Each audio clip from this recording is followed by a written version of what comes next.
now. Here we go now.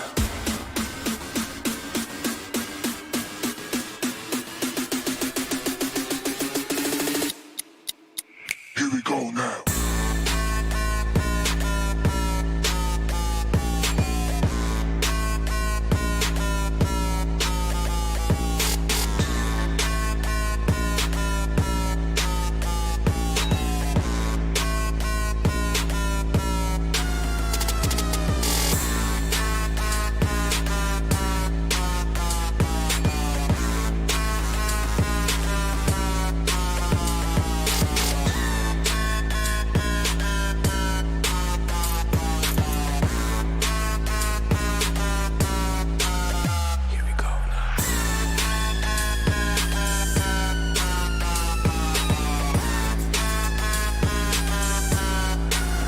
Here we go now. Here we go now. Here we go now.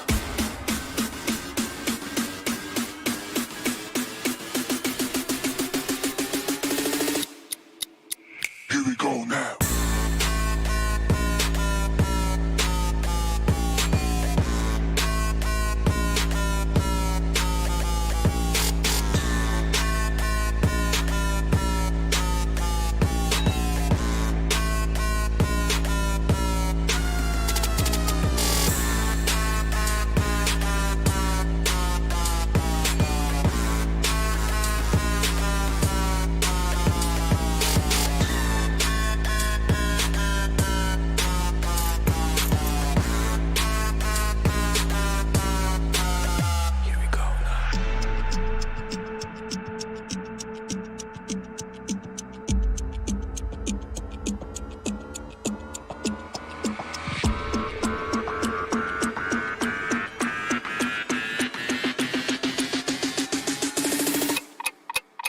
Here we go now.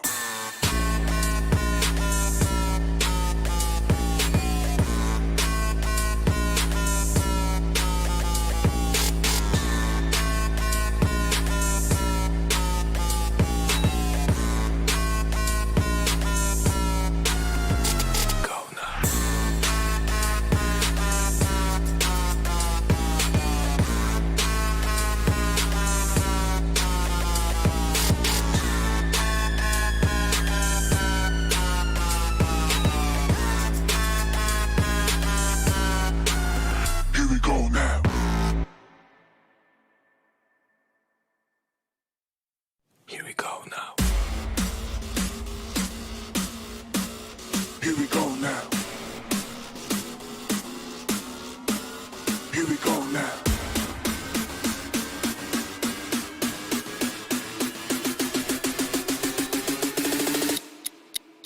Here we go now.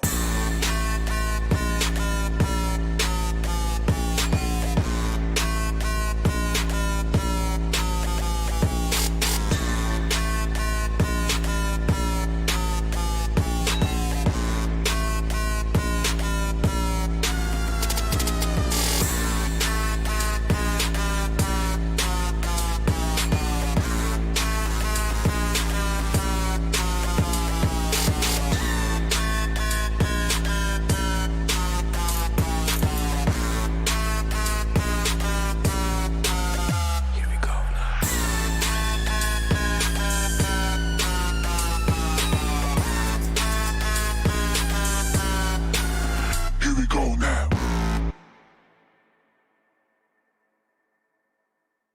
Here we go now.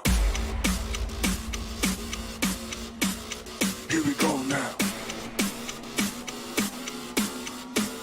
Here we go now.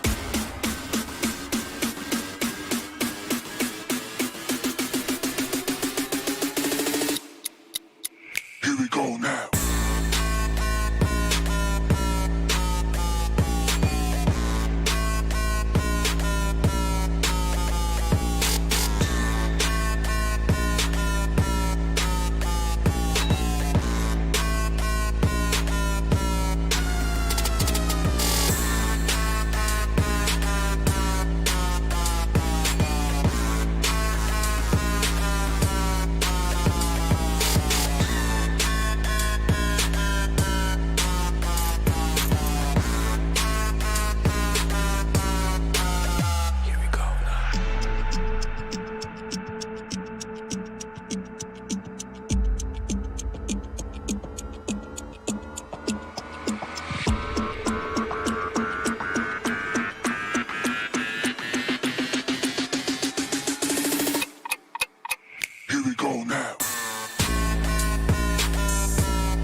go now.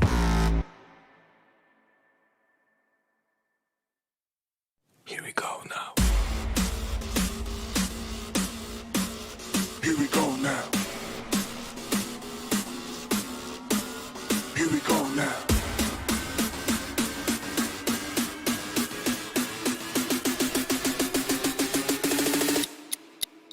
Here we go now.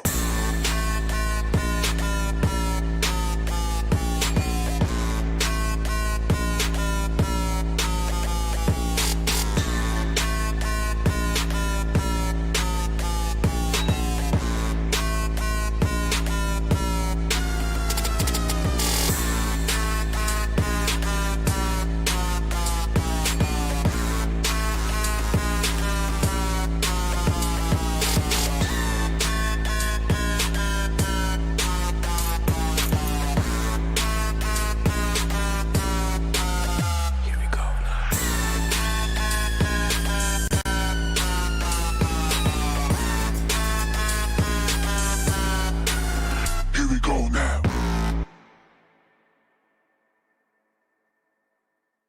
Here we go now. Here we go now. Here we go now.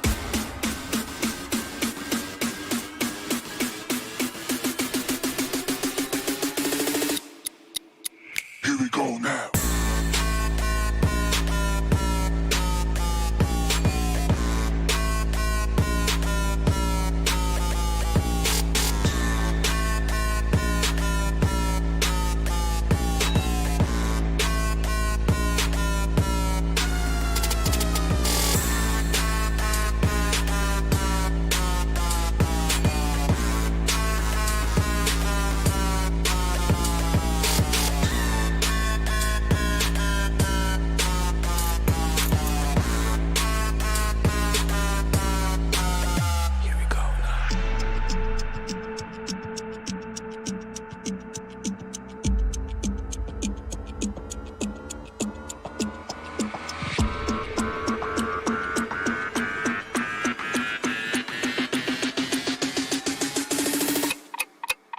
Here we go now.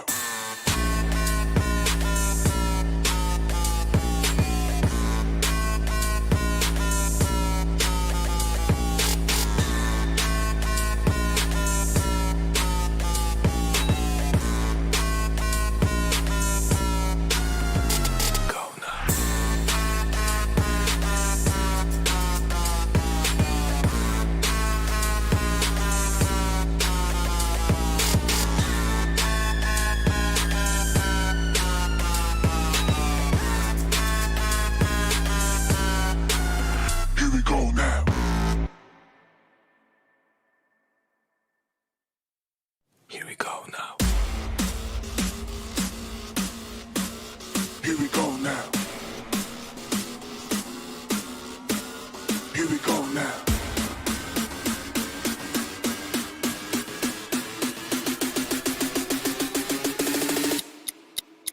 Here we go now.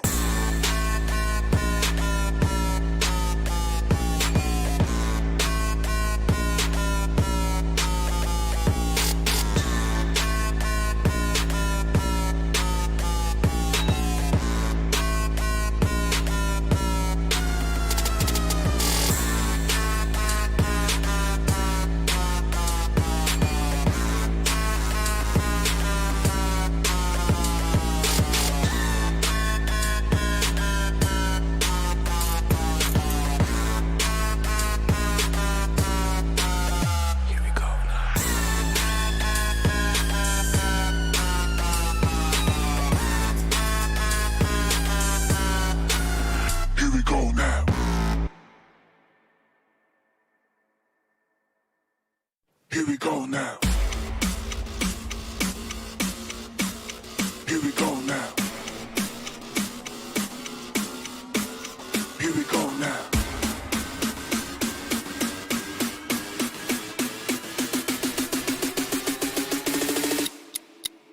Here we go now.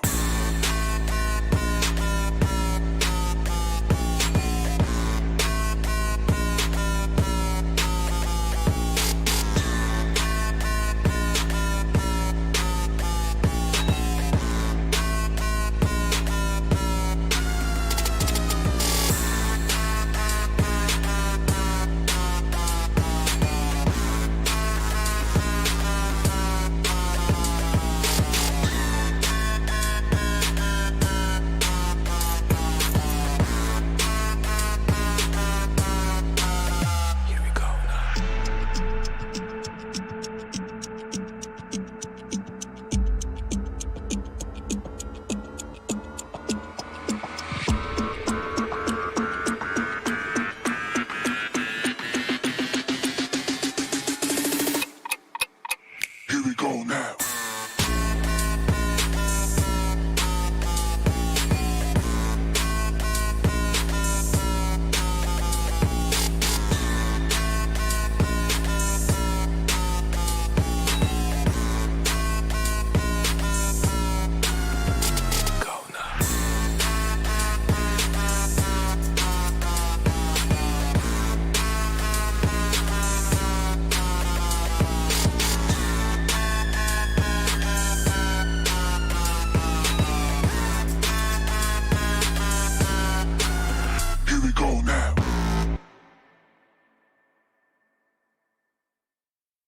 Here we go now. Here we go now. Here we go now.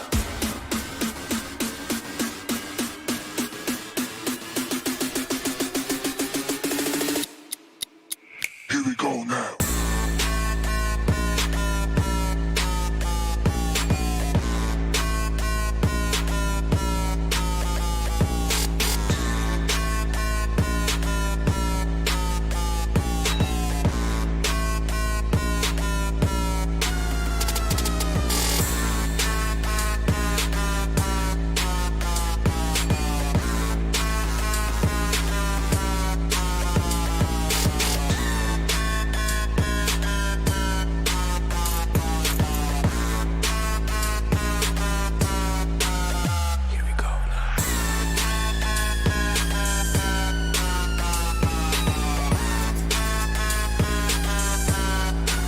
Here we go now.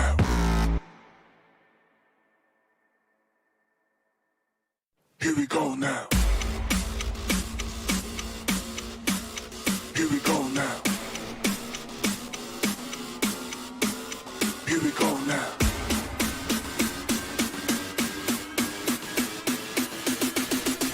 Here we go now.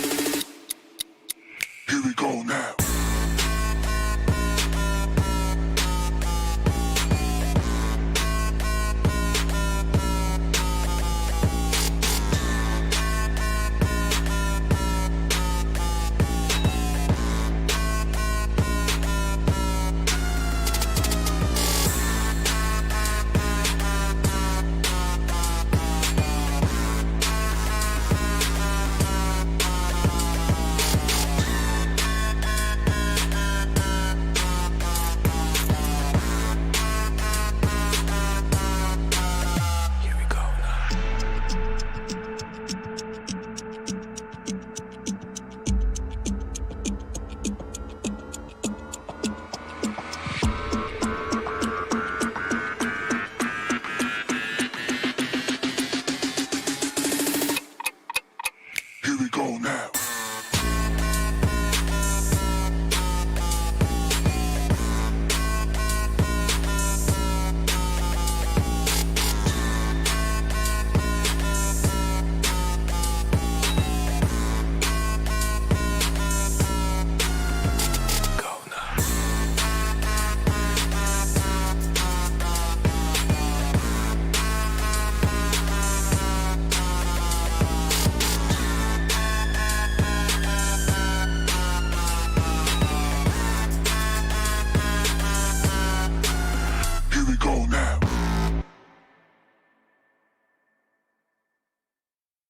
Here we go now. Here we go now. Here we go now.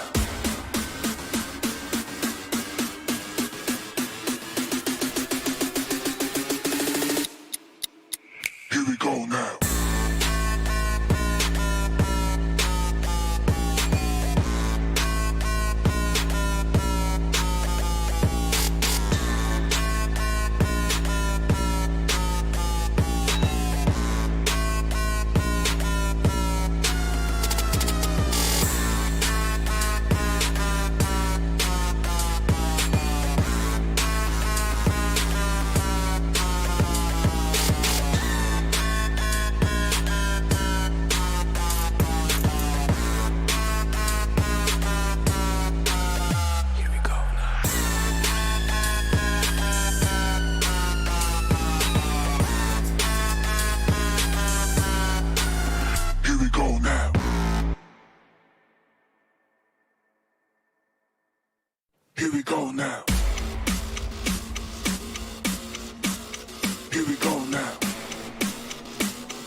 go now.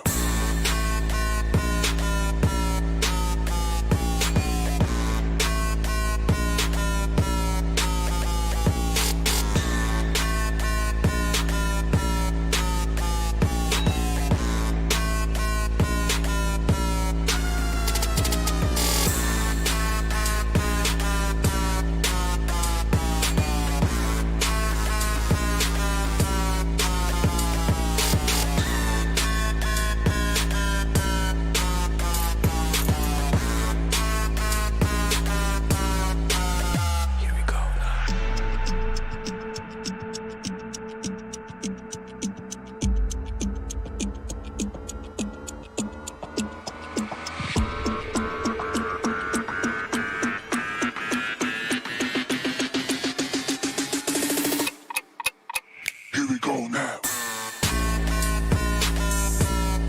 Here we go now.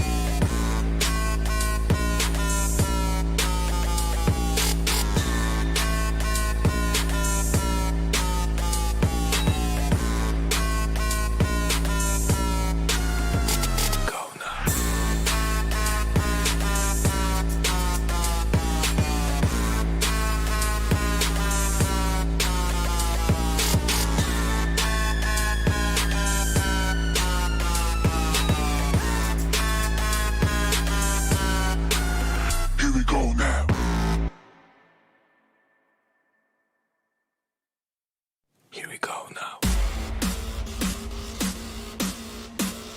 Here we go now.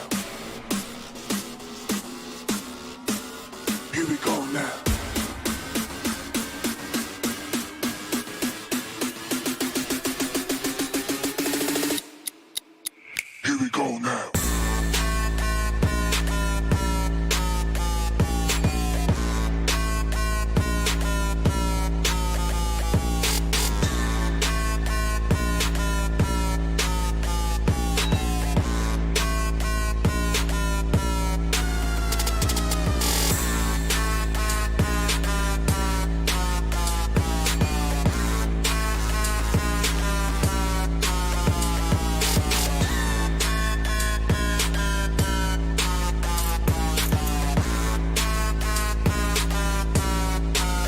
Here we go now.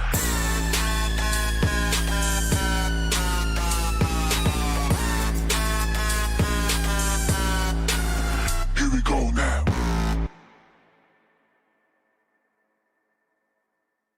Here we go now.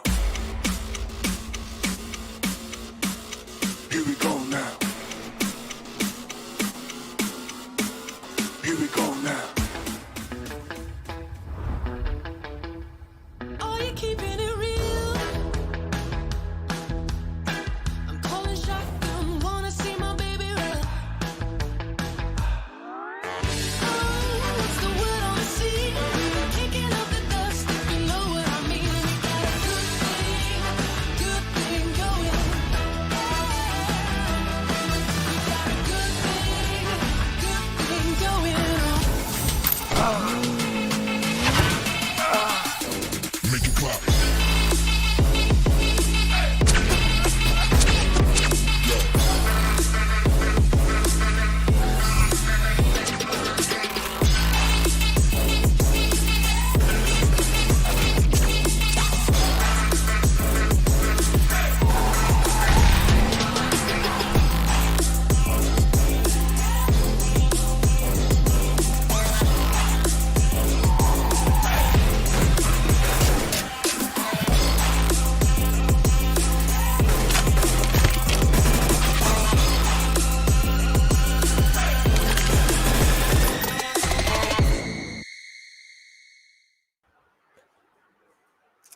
Hello and welcome, ladies and gentlemen, to PUBG Mobile Club Open Fall Split 2021 Nepal Region, sponsored by Oppo F90 Pro. Woke up your fun, and a huge shout out to our official media partner, Nemo TV. My name is Phoenix Vimans, and alongside me, it's I Super Johnny, and today it's day 3 of semi-finals, and we have seen teams who play so good, and every single team from each group, they have completed their 1/3 of the journey.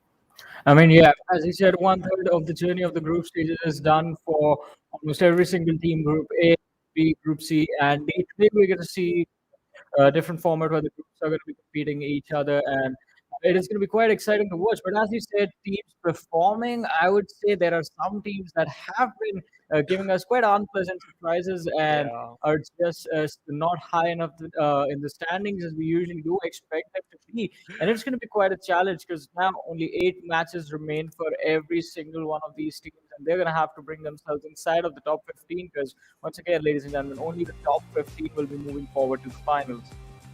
Let's talk about the tournament explanation. As Johnny was talking about, how many teams will move forward for the finals. 16 teams and one team is invited. That's Skylight Gaming. Top 15 teams from group stages. We have 32 because of this massive prize pool, 29,200. Exactly. I mean, the prize pool is quite massive, $29,200. And even for the teams that fail to make it to the finals, there is something $300 Yeah. for all the teams that get eliminated in the semi-finals. So it's going to be quite exciting to watch. But I have to say, I mean, every single one of these squads, every single one of these players, they have that competitive spirit in them. So they're not going to settle for that $300 prize money. They want to make sure that they walk away $3,600 for being on the first position, and along with that, an opportunity, ladies and gentlemen, to be part of PMPL Season 4. You know, that's the main highlight. Basically, if you can end up at the first position, you get a ticket for the PMPL Season 4. Let's talk about the point structure. It's pretty standard. We were following from this last year, and if we're going to finish at the first position, we'll get 15. Then the point structure then the points drop down. But the X factor is for one kill, for each kill you'll get one kill point. So that is the most important thing. And if you talk about which teams are going to play today, we have the squad roster of Group 8. We have JyanMaara, the GANGSTERS, Team Hype, ready. Exactly. I mean, it is going to be quite interesting, but not just that. From Group A, we also have GM Esports, who sort of failed to perform all this time, but maybe today's going to be the opportunity. SOLTI squad is going to be Phoenix and Leaders ES. So Leader Esports have actually put up a decent performance for themselves in day one. But today they're going to be going up against Group B. And as we talk about Group B, ladies and gentlemen, once again, look at the first three names themselves: Xtreme Esports, Raw, and Elementrix. Yup, and we have underrated rookies as well. Kalyug, the team. So this particular team has a lot of surprises, and they have been so consistent. And we have the Dark Rangers, Hellraisers as well. This particular team, they were struggling in the few matches, in the first 3 matches, and at the 4th match, the final match, they somehow stepped up and collected some amount of points. Let's talk about the schedule for today. First match is going to be Erangel, then Miramar, then Sanhok, and this final match for the day, it is going to be another Erangel. Yeah, another Erangel, two Erangels, one Miramar and one Sanhok. It's going to be super exciting to watch groups A and D, ladies and gentlemen. And once again, I want to ask our viewers, to which team are you guys rooting for? Do you think Elementrix is going to manage to bring themselves on the first position, just take on JyanMaara? Because JyanMaara, H2O, and AsOne Unity, they're not going to be playing today. We have Elementrix and Nepal Esports going at it. Leaders sitting on the position will be performing in today's matches. The GANGSTERS as well. And as I was saying, a team that want to see inside the top three, and not even the top three. I want them to be just neck and neck with JyanMaara, like the way in the previous tournament these two teams played together in Raw Esports, Yeah. Ruthless Aggressive Warriors. They seem to be missing from the top 8. There they are on the 10th position with just mere 40 points to their name. So it's quite interesting to see what sort of a start they have today. But this is quite interesting. This is the thing that makes Nepal the most intense region to watch. Teams with the chicken dinners just so low on the standing. RGR on the 13th, and then we had Hoody on the 15th position with a chicken dinner to their name. So it doesn't matter if you're secured a chicken, and it doesn't matter that you are safe, because we all know that teams who are being consistent, they secure a lot of points from every single match, and that's why they hold their respective position for the longest time. But if we talk about the third page of the overall ranking, we have Salty Squad, Kalyuk stepping up. They are at the 18th position, so kind of good. But as I was talking about Hellraisers in the final match, they stepped up. Look at that, 10 kill points, 1 placement point. So they are highly dependent on those kill points. But you know what? Placement points, they are very, very, very important. Yeah, placement points are going to be super important. You have to be consistent with those high place finishes in every single game. I mean, we expect the teams to be at least inside the top 4 if they want to be consistent enough. And if they fail to do that, then things can actually become a bit of a challenge for everyone. that's going to be part of the collision. But talking about the collision, I mean, the first match, I believe, is going to be starting quite soon. The matchup on Erangel. I want to hear from you. What do you think is going to happen in this game? So, as you're just talking about the Raw versus JyanMaara, this rivalry, I just want to witness these two teams fighting against each other. I just want to see the same thing. But the drop locations, Raw and Ekta Esports, their drop locations Oh are yeah. kind of similar. And so these two teams always end up against each other in very early stage. But the interesting part is they never ever engage in an early fight. So what Ekta Esports do is whenever they drop down near the Georgia Pool City area, they just loot from those compounds and they just move away towards the hospital. Then they just continue their journey towards the school. Then at that moment, what raw officials do is they just loot the containers area, then they just head on towards the school apartment area as well, or wherever the circle is. So these type of rotations are always amazing. But another team which plays an important role, that is Khalib, because their rotations somehow collides with the teams like JyanMaara as well as Raw, Ekta Esports, in fact YM, Salty, and Red. I mean, it's going to be quite interesting to see if those collisions are actually going to put a major impact in this matchup. Because, ladies and gentlemen, the first Erangel is live, and the trajectory of the plane starting from, well, the northeastern side of Yasna Polyana, somewhere between Stalwart and Commission, going all the way towards the southwestern edge of Sosnovka military base. So, trajectory leaning quite heavily towards the eastern part of the map. Teams that do like to land towards the Georgia Pole area this time will be facing a lot of trouble. And as you did mention, two teams that actually do like to go through those positions, Ekta and Raw. We do see Raw official going to this the secondary drop that is going to be the Stalva Kamishki Hills, and from there they're going to be moving to wherever the circle is going to take them. Ekta as well heading to the secondary drop location, the city of Milta. Yeah, man, we usually witness the JyanMaara. They just drop down near the military area. Now they are heading towards the Lipovka. So this is going to play an important role as well. And how they are going to move from this particular area, and it might possible that they will contest the same location. Will Raw will focus in the future. Now, if we talk about one team, Ekta Esports, Milta, it is going to be the best location because you will find some interesting loot. But look at the circle; it's formed towards the southwestern side of the map. Wow. Well. I mean, quite opposite to where the trajectory of the plane was. Yeah. As this is going to make the game look quite interesting right from the early stage, since we do see majority of the teams towards the eastern side. We do have the players from the side of Town already in a quite decent position, but let's see. Leaders, yes, spotting out the players from YM Esports. Zorax, I believe, did dish out some damage to his opponent, but the lad was still able to get away since he had a vehicle for himself. So he's going to run towards his team, try and see if they have a good spot with them for themselves, and maybe they can just help him get his hands on some loot. That is going to be so important for these players in the early stages, because yes, although I have to take quite a decent position as of now.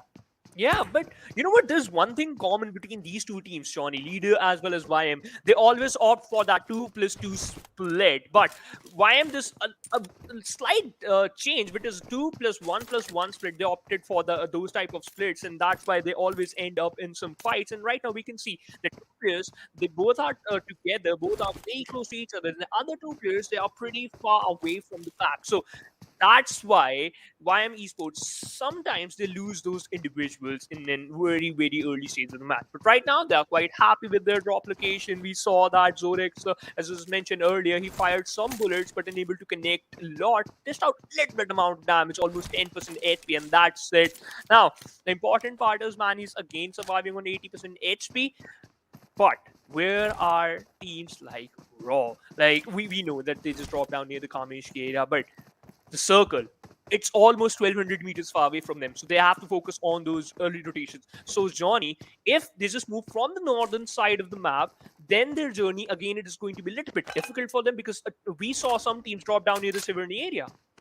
Well, yeah, we did see quite a lot of teams drop down quite close to Siberni. I believe there were two squads present in that location. But YM Esports, for the first time, I see them having a good start as they managed to get themselves the first blood in this game, and that too against a pretty decent team. I mean, Leader Esports, they have put up a decent performance in the last few matches that they played, but let's see. This could be the downfall finally. YM Esports, I guess they are starting to get a hang of the situations that they're thrown in. Frozen Phoenix as well. what is going on? They had vehicles passing them by right in front of them, and they just refused to take those shots. I believe the looting phase for this team is still not complete. Yeah, we can see that Yapit, he has two guns. One of them is a shotgun. In fact, both of them are shotguns. So yeah, he's just moving away, just running out in an open area, and we can see the players from the side of Frozen Phoenix. They are pretty far away from the safe zone. One player King is in fact 900 meters far away from the safe zone, and the first zone will start closing in. Yapit on the other side, only 500 meters far away from the safe zone. So yeah, first of all, his first priority at least find a vehicle, then collect some decent loot. Now, this team, hype. This team is so phenomenal throughout every single match. We're talking about consistent, so we always have this team in front of you. And if you're going to talk about how they engage in a fight, first of all, they collect the best loot they can fight. Then they find an opening, and then they rush on towards that one compound. If a fight going inside a compound, they throw a lot of utilities instantly, just creating a manual, basically a man-made red zone on top of the team. Then they eliminate them instantly. Well. Let's see. I mean, they did talk about elimination. We're gonna, I believe, we'll love to see squad eliminations happening in this matchup as soon as possible. I mean, we will have a slow early game as we did talk about the Western Circle, and we know what Western Circles bring to the table. But during the late game stages, that is going to be made up for in terms of how chaotic this game is going to be.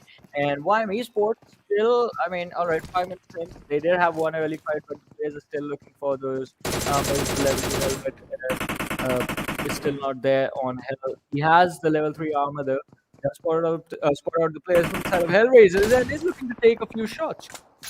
Concept, look at that. He has a 4x on his M416 on the other side. Hell, he has a red dot on his DP. So we can see that Hell, he was on the disadvantage, but he has a cover of this compound. He tried his level best to dish out some amount of damage, but no concept. He's just hiding behind the dredge. But now he collected some amount of information that there is one team inside those blue compounds, inside those blue shacks. So we are not going to head on towards those compounds. Now we're just going to focus on a different compound, and they are holding the same compound which YM they were here. They started their looting from this particular compound, but look at that. That is going to be a little bit difficult for that one player from the side of Hellraisers because he is so close to Incus. Well, but Enkis here's the vehicle and he's going to decide that he needs to back off. He's going to start falling back towards his teammates, just getting some distance between himself and the players from the side of Hellraisers because Hellraiser, they don't roll alone. They have the whole squad present, but it's going to be quite interesting to see if Krypton, they're going to decide to actually re-engage in the situation, or are they just going to be playing for cover, moving into a compound and just holding on to that position? What is this team going to think? In the meanwhile, on the other side, Raw actually taking a fight against Phoenix and Frozen Phoenix. I guess they are going to get frozen as Akshat has already been finished off, and the rest of the players are in the middle of nowhere right now. And they do see the players from the side of rated rookies on top of the hill, but King, they've lost one lad, and decide to just hold his ground.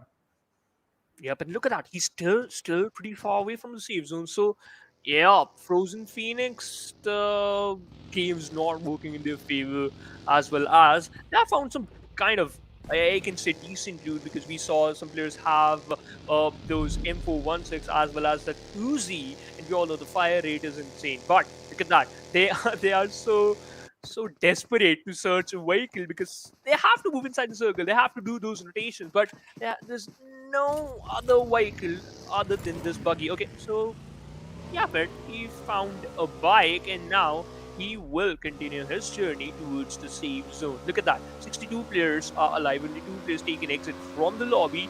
So kind of a good start for every single team.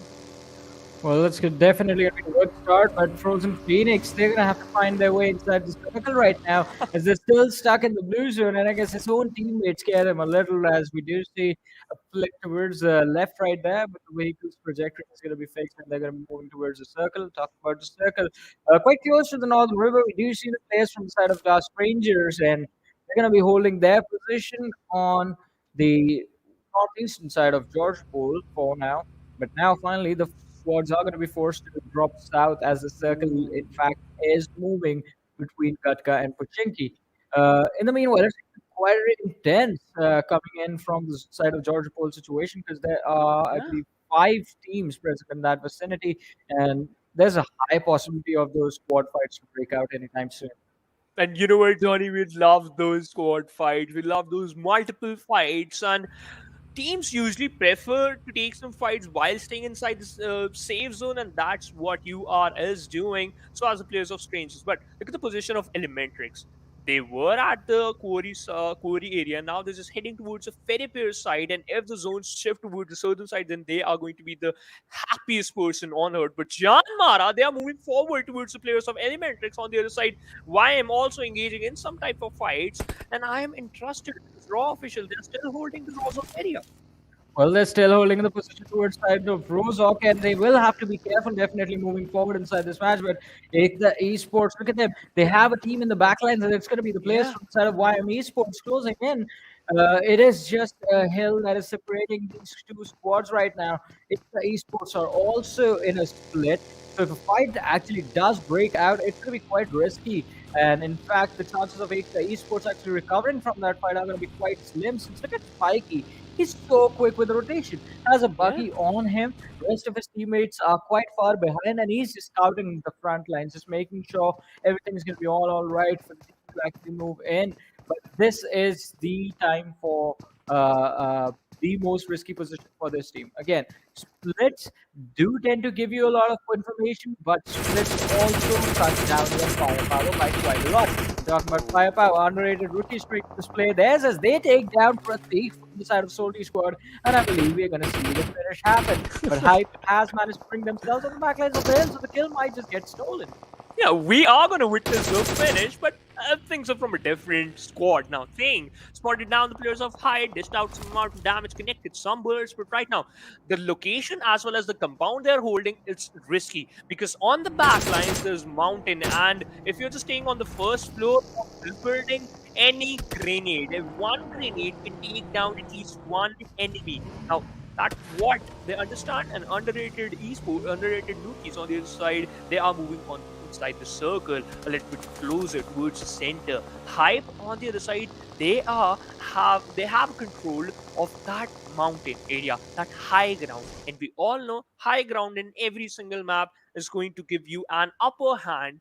If you need another good advantageous position, if you want to be in advantage position, just get this airdrop, just get this AWM from the airdrop to a level 3 kit. Yeah, but let's see. I mean, the pickup of the arm right there, it's going to be quite risky.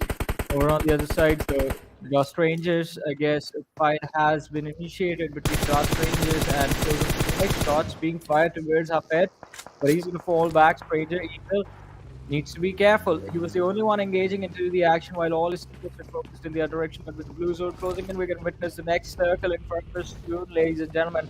That's going to be quite interesting to see where this one is going to take the game. And as expected, we're going Yeah. towards the query side. Got kind query, that's where the split of the circle is. I will expect the next one to be south as well. Going towards the southwest, and look at that, Elementrix. They are quite happy again, as I just mentioned earlier, but they were towards the ferry pier side. Now they're just backing off and moving towards the quarry. Now, JyanMaara on the other side, they are playing on the edge, and this is going to be difficult for teams like Ekta Esports because they are also moving inside the circle from the same area. Now, look at that, Frozen Phoenix. They are present on the Everest. Oh my goodness. Late rotations is their game plan. Well. I mean, late rotation, as you said, it is going to be their game plan, but it's going to be quite risky to make it work since look at the number of teams that are going to be present close to the edge of the circle. And fights this time breaking out. I believe we have seen a few more exits inside the match, down to 16 teams, but 59 players this time. Jayush, Chante going for a spray on towards Jayush, but he does manage to get away. Ekta Esports again playing with a split upon them, and this time this is going to be out of the open, so the team might just get surrounded, and there's going to be a lot of pressure that will get applied upon them, so they need to be extremely careful. But that being said, since the players did go for a split initially, that's why they're going to be struggling just a little bit to regroup. It's going to be quite interesting to see how this team actually plans to make this work. Spiky, in the meanwhile, look at him trying to get as close to his teammates as possible, but does take shots from the backlines from the players of Krypton. And even though his buggy did, in fact, take quite a hit, he still managed to get himself to safety. But Miracle is going to be taken down in the process. JyanMaara putting themselves on the kill feed as they take down Rig from the side of Raw. Yup, Raw not in a comfortable spot, losing out some individuals. Now, third zone is closing in, and we all know fights will start to form up. Liquid on the other side, he has that M762 spotted down the players of DG. Now, all the four players are present in the front lines. Liquid, he's a little bit more forward, and we can see the scouting the area. The important part is leader Luffy. He's the final player, and he's the only player I think so surviving from the side of Leader Esports, and he is still there playing on the edge of the safe zone. Red on the other side, I spotted them out. Brokey, he was the one, and they are engaging in the fights of with the players of DG. So DG, they got sandwiched between two players from two different angles. Well, as you said, I mean, getting sandwiched right there from two different sides, it's not going to be easy for them to survive. But looking on the other side, Elementrix, they are being careful as well because this hill is quite unsafe. You can actually, if you get too distracted just fighting on top of the hill, you can take shots from all the open positions as well. That is going to be the backline. So Elementrix definitely doing a wonderful job just being extremely careful in this situation. JM Esports, so we did talk about them as well. They start things off quite nicely, but now just playing along with the blue zone. And Yeta on the other side, trying to go for a spray on his opponent from the side of Hellraisers, is going to miss out completely, but takes a massive hit in return. So he's fall back, heal up, and then try and re-engage. But along with that, these players Oh, are running no. out of time. They will have to move forward inside this match. But Dust Rangers, I believe there has been a little bit of a slip up where a player has knocked himself out. Yep, it's Shadow from the side of Dark Strangers, and that's not the way you're gonna play in these type of circles. Weird on the other side, punishing the players of Strangers. Dark confirmed the kill of Evil. Now, this is not going to be in their favor, and we can see that Cherry goes down. Shadow on very low HP, and he was barely surviving for 10% HP. It all comes down to Upton, who is inside that one shot. Bro, he was just being over aggressive and punishes the final player from the side of Dark Strangers. They got eliminated at the 16th position. Red, this type of aggression literally suiting them, Johnny. Well, this type of aggression is working out in their favor, but Crypto on the other side doing a wonderful job with the utility. Now, finally, Crypto, they are going to be shut down. Their Shoaib is going to be taken out, but the trades are coming in quite nicely. They're focusing on two different fights at the same time, and it is going to be quite interesting to see how they actually manage to make it work. A lot of utility being tossed by BB8, and he has knocked out a lot of players from the side of Hellraisers, but as he was trying to fall back, he's going to be taken down from the distance by the players of Elementrix. They need to toss a few more nades, and that is the end of Hellraisers. They had three players knocked out, just one player left, and that lad has fallen towards his comrades and helped them get back on their feet. Yeah, only Jayu, she has just 100% HP on him, and other three players barely surviving on 10 and 5% HP. Now, the important part is Concept. He's not backing off from any fight, and he is taking down some players. They are like pretty far away from them, but still, we can see Krypton not stopping. Keep on lobbing a lot of utilities on top of the players of Hellraiser. Look at that. Pollard received a lot of damage, but he's still surviving. Concept again, just being more, aggressive on the front line. Just fall back so that he can be inside the cover. But that inside of Goku. Oh my goodness, two players got knocked out. Well, two players getting taken out. Quite an incredible grenade right there. Hellraisers, they are super low. One more being tossed, and that is the end. The kills being secured by Krypton right there. Hellraisers with no opportunity to fight back, getting wiped out in an instant on the 15th position. But they aren't the only ones, Sivansh. There's another team that took an exit, and that is Underrated Rookies taking an exit on the 14 with just one finish to their name. Quite an unfortunate situation as they were finished off by the players of Pipe, and it was as we expected. I mean, this late game collision, it is definitely to result in a lot of scores getting taken out just like that. And you know what? A lot of squads are pretty close to each other on the sidelines. We can say, look at that. Salty squads, they are so close to the players of YM as well as we can see Krypton. Now, Jordan Salty, what he's doing to just lobbing some smoke so that he can make an extra cover as well as to deny the vision of the players who just present on backlines, on sidelines, in fact. And now it's kind of a centralized shift from the side of the circle. JyanMaara inside the circle, and they are pretty happy with that. Look at the position of the players of Raw. They are playing on the northern side of the play zone, and they're still surviving. Just only 2 players surviving from the side of Raw, but still, if this type of game plan is working out in your favor, just keep on focusing on that. Well, they're going to try the level best to stick to the game plan, but what is going on over here as Hoody Squad do end up falling to the pressure that's being applied upon them. Jordan is going to be taken down on Olad. He's trying to run back inside some of the Kaliud. They're just absolutely brutal in this team fight, just running forward, not giving an opportunity for the rest of the Salty squad, a team to even breathe. And it is working out quite nicely in their favor up until now, though. So the block has hit 0. Not sure if the person is going to move forward. Kalian, they need to find a way inside the circle. It's not going to be easy. YM, they have the high ground available, and they might be able to take a few knocks for themselves. Look at that. First one coming forward side of YM as Clone is going to be shut down. Clone's going to get shut down, and Galyog, only 2 players surviving, and look at that, kill has been confirmed. Salty squad, they got eliminated at the 12th position, but Manny, with that incredible spray, confirmed another kill for his team. Now switch to that AWM, so yeah, he's ready for some mid-range, or we can say long-range fights, and he has that advantage, he has that height advantage in his favor. Frozen Phoenix stepping up against the players of Hype, and Rio goes down. This is going to be incredible for Frozen Phoenix, but look at that. That retaliation from the side of Hype is insane. Well, it is definitely insane, and let's see. I mean, how far can they take this? Hype is still doing a pretty wonderful job. 3 loss is still surviving in this game, but so is YM Esports.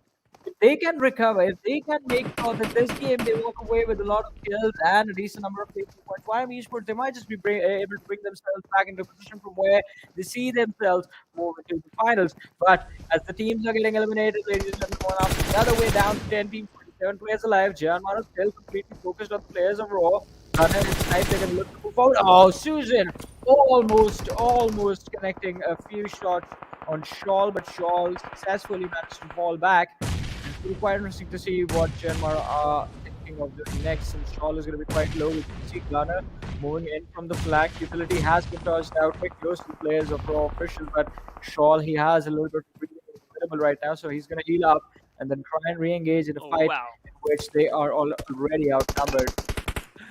Look at that Shawl, he was just throwing his pan out in an open area, like just checking if the trajectory is perfect or not. But on the other side, Krypton Esports taking exit at the 10th, but that grenade from the side of Gunner, his flank angle literally worked out in his favor. Shawl goes down with 1 player surviving from the side of Raw, and he will go down as well. Snipe Whitey with his M249 end up the story for Raw official. Now, look at the position of the players of Red. 2 players inside 1 compound, 1 player just hiding behind the fence area. They have that buggy, and it seems like they have to move inside the circle as well. But what there's one team, which is the GANGSTERS, they are against them. So this is going to be a little bit tricky for both the teams, how they're going to manage to move inside the circle. Well, I mean, as you said, that is I mean, oh, wow, what unfortunate Sarga. That was a perfect spray right there. And getting taken out. Stark is going to be there on the other side, but I'm closing in as well. Well, fortunate for what is going on with Red Esports right now. Stark, I believe, is the last player alive for the team, and not anymore. There's the finish. Hype Ryu, this man is crazy. 4 kills secured by this one lad. Red Esports, he got eliminated at the end. JyanMaara, what was that? 3 players from YM Esports, they got knocked out. Look at the distance, quite a lot. More than 400 meters has to drop, but he can just throw that kill, and that's how you're going to play in Erangel Manny. Final player surviving inside of YM. They are in the top 6, but they have to make their journey till the top 5. Saga stepping up, knocking down the players from Hype, but GANGSTERS, he was just firing a lot of bullets. That's why he compromised his position. Ryu just jump peeking so that he can find and he can spot out some players who are present on the ridge. Well, let's see. Hype doing a wonderful job. In fact, I think general with this game are doing a quite a wonderful job as they do have a lot of kills. And oh, Elementrix Inception is shutting down 8 plays in this game, getting taken, eliminating them on the 5th position. JyanMaara Esports taking an exit on the 6th as well. We're down to the top 4, 12 players still surviving. JyanMaara with the highest probability inside of this match to walk away with a chicken dinner right now. But Hype, Rio, oh, quite Oh, a no. no. Just Rangers Sarga with a wonderful punish, protecting his team from, well, quite uncertain guys right there. But Hype, even though they have lost one of their key players, they still have the opportunity to actually do a wonderful job. JyanMaara as well with 9 kills to eliminate the last surviving player from the side of Elementary. That is going to be Stas. A lot of utility being actually does just for finishing off that one individual. And I believe this might just come to haunt them in the end of the game if it is Yeah. going to be them against people like Dust Rangers who still have all 4 players alive. Look at that. Sus just, using a lot of smokes and he's just making sure that every single angle is being covered by that Cooney. Still taking very good. Thompson firing a lot of shots on top of Zord and he confirmed that kill by bursting down that buggy. Hype not eliminated at the 4, but look at the kills. They secured 9 kills and that's the performance, right? Type of performance we expected from the side of this particular team. Hype. Now, Sus, as I just mentioned, he's a final player surviving from the side of Elementrix. It is going to be a 4v4v1 situation, and Sus, he is very, very close to the circle, just 7 meters. But Gangsta, his position is way, way, way more important for every single player from the side of the gangsters. Well, let's see. Will the gangsters be gangsters in this game as well? And will they be bringing themselves the chicken dinner, or in fact taking it away, just like gangsters do take away territory from JyanMaara? As JyanMaara, they're down 1 player. Jimenrixas did a wonderful job before he took it exit from this game, but there is sort of an even trade situation where both the teams are down 1 player. Gunner is going to be revived. The player from the side of the gangsters is going to be back on his feet again. And Gangster, look at him, try to go for a flank, but no fear. A man we know has no fear in his in his brain is actually just constantly peeking the ridge, going for those shots, and he's trying to make sure No. that there's going to be chaos in the minds of the gangsters. But Snipe is going to get spotted out by Gangster. Now he needs to be careful because Gunner is actually quite close to him and has a line of fire available to take him out. But Gunner, in fact, did actually fall back down to the ridge, and that is going to be in that Snipe YD. He's going to be the world of trouble right now. He has been knocked out, and the utility is going to be lobbed in his direction to try and take out Oh, anyone wow. who gets quite close to him. So he's going to be finished off as well. Now down to a 4 versus 3 situation in the favor of the E-Gangsters. Yeah, and you know what? It's a 4v3 situation, and that grenade by Cooney was so perfect. Lobbed another, but okay, that was Molly. Gunner on the safest side, and look at that. Sorgan from a different angle. He is pretty far away, but this is going to help them a lot. The gangster looking pretty strong. No fear on their side, hiding behind the buggy. This is all come down to the final 8 circle. When the circle will close in, it's gonna push every single player to move and to instantly engage in fight. Well, I mean, we're going to try that a little bit. Oh, Gangster finding another opening. So Jan is going to be taken down. And JyanMaara, it looks like it's all about over as they're going to be down in 2 versus 3 situation, blah, blah, blah. And Cooney quite healthy. Gangster is going to be super low and goes behind the smoke. What is he doing? Why is he running around like that? The lad needs to heal up. Cooney is going to get spotted out, and that means JyanMaara, they might just be walking away with the chicken dinner at this point. Cooney is down. Salve is getting revived in the back lines. Gangster is still not healing. Does he have no first aids on him? I believe he took off his backpack He's still earlier running. on. Yeah, that's the thing. He took off his backpack earlier on when he was trying to go for the flank, and because of that, he does not have anything to heal up. He's totally relying on his teammates to actually bring themselves back in this fight on their own.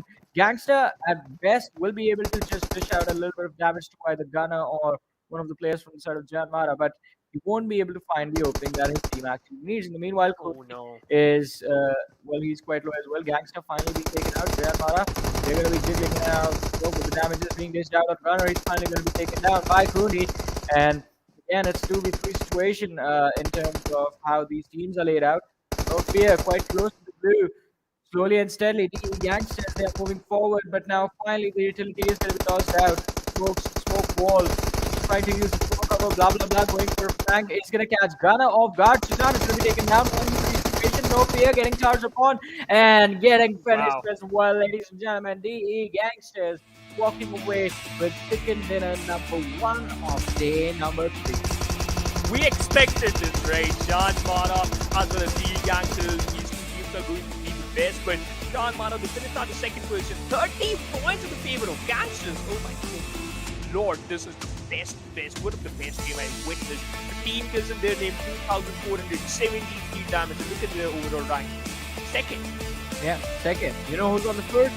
JyanMaara. And I mean, they did quite a wonderful job as well in this game. They had a lot of kills. They had those placement points as well. So I believe the lead that JyanMaara has, it's going to keep on growing from this point onwards. And it was quite a wonderful game for the Gangsters, but in the end, almost messing up that fight, still recovering. I believe Sarga, the moment he went down and Gangster was super low, that was the opportunity JyanMaara had to go for the push because the other two lads, they were on 75-8% HP, while the players from the side of JyanMaara were sitting at a comfortable 100, so they could have actually logged a couple of nades, try to finish off Sarga first, and then just ran in from the side where they saw Gangster being knocked out. That could have worked out for them, but still, just the level of patience that was displayed by both the teams in the final fight, it was incredible to watch. It was totally incredible. And Johnny, I just want to mention one thing, and that is no fear. He was holding one of the best angle in that circle. He has the height advantage, not that much, but a little bit. And that's why he spots out Gangster when he got knocked out. Now, Gangster is on the first position, 5 kills into their favor. Saga also joining the fray on the second position, 4 kills secured by this lad, 733 damage. Ryu is also going to be there because this man, whenever he picks up DP28 and he spots you down, you are going down for sure. 780 damage just out by this one lad. If we talk about the match summary, 267 meters, the longest distance kill in this Erangel match is done by, which is secured by Gangster. In fact, Ryu reached out the highest damage, blah blah blah, used the highest amount of utilities, it's 24. All right, so at least today we are seeing an normal usage of utilities. Yes. I remember casting a different region in the morning where we had, in one particular game, we had 6 utilities used. That's Quite it. surprising to me and motion. But match rankings, ladies and gentlemen, the Gangsters 30 points, JyanMaara with those 11 kills walking away with 23. Quite a decent number of points, but still the 7 point lead that the Gangsters have, maybe it should help them out if they're consistent enough throughout the day.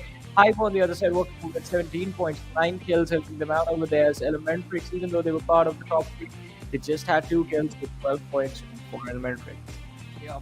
Ekta Esports on the 5th position with 9 total points. Now, Krypton, they secured a lot of kills. In fact, they eliminated one team from the lobby, but couldn't be able to survive for too long, and that's why they have secured only 1 single point, and the total points is 5. But Leader Esports and the Gangster, bad outing as well as a bad game, a bad start, but these two teams secured 0 total points in the first match of the day.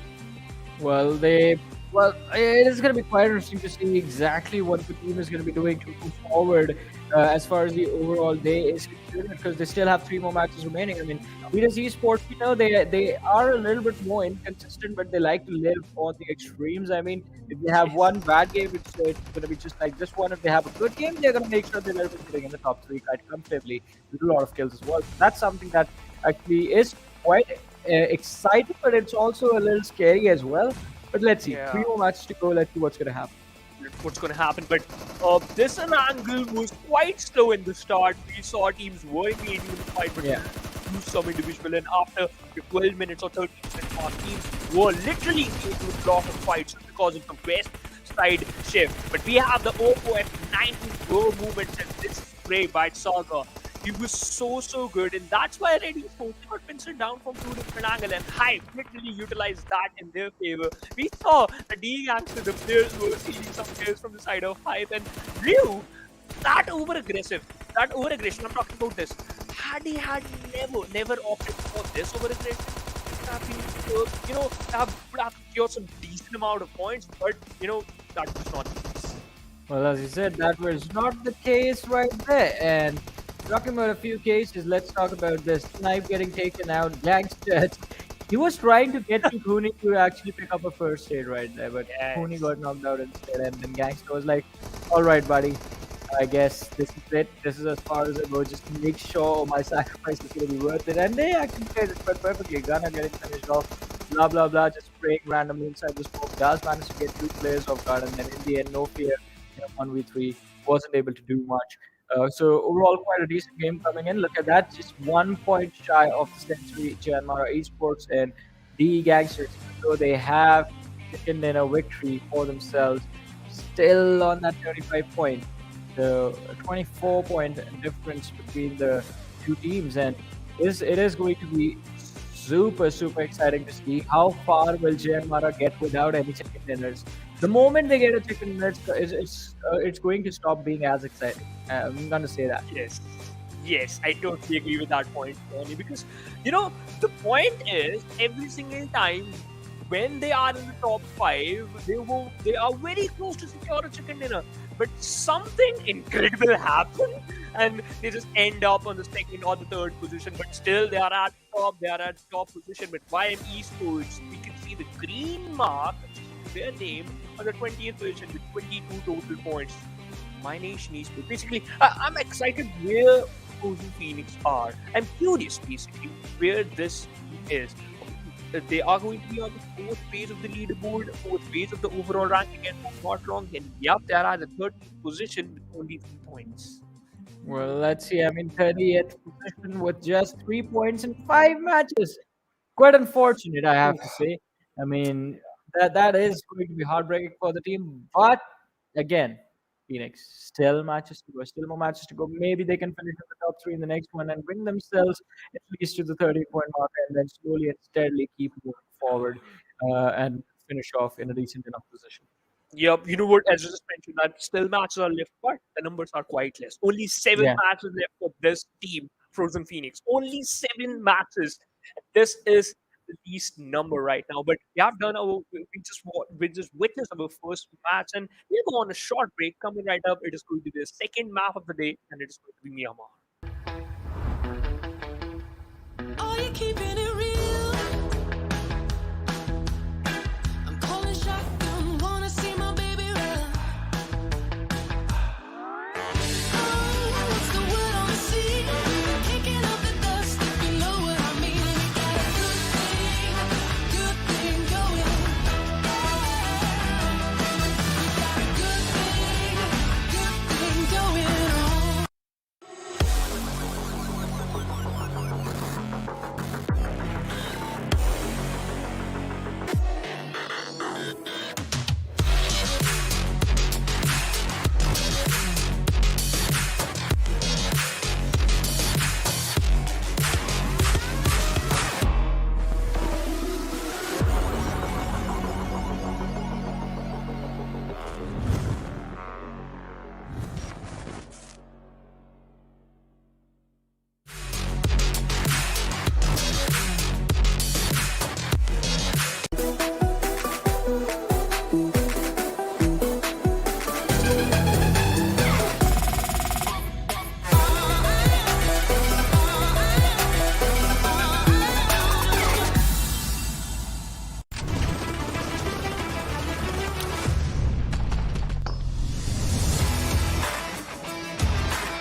Welcome back, ladies and gentlemen, to PUBG Mobile Club Open Fall Split 2021 Nepal Region, sponsored by Oppo F19 Pro. We are back with the second game of the day.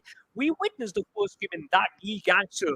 They were phenomenal. Secured 30 points from a single game. JyanMaara not that far behind from them, and they are at the first position in the overall ranking with 99 points in their favor, just 1 point far behind from hitting that three-digit mark. And now alongside me, it's Isaac Johnny. So, what are your expectations from the Miramar map? I mean, it's going to be quite interesting to watch what JyanMaara is going to do in this map. But we have seen Elementary sort of also have decent performances in the past.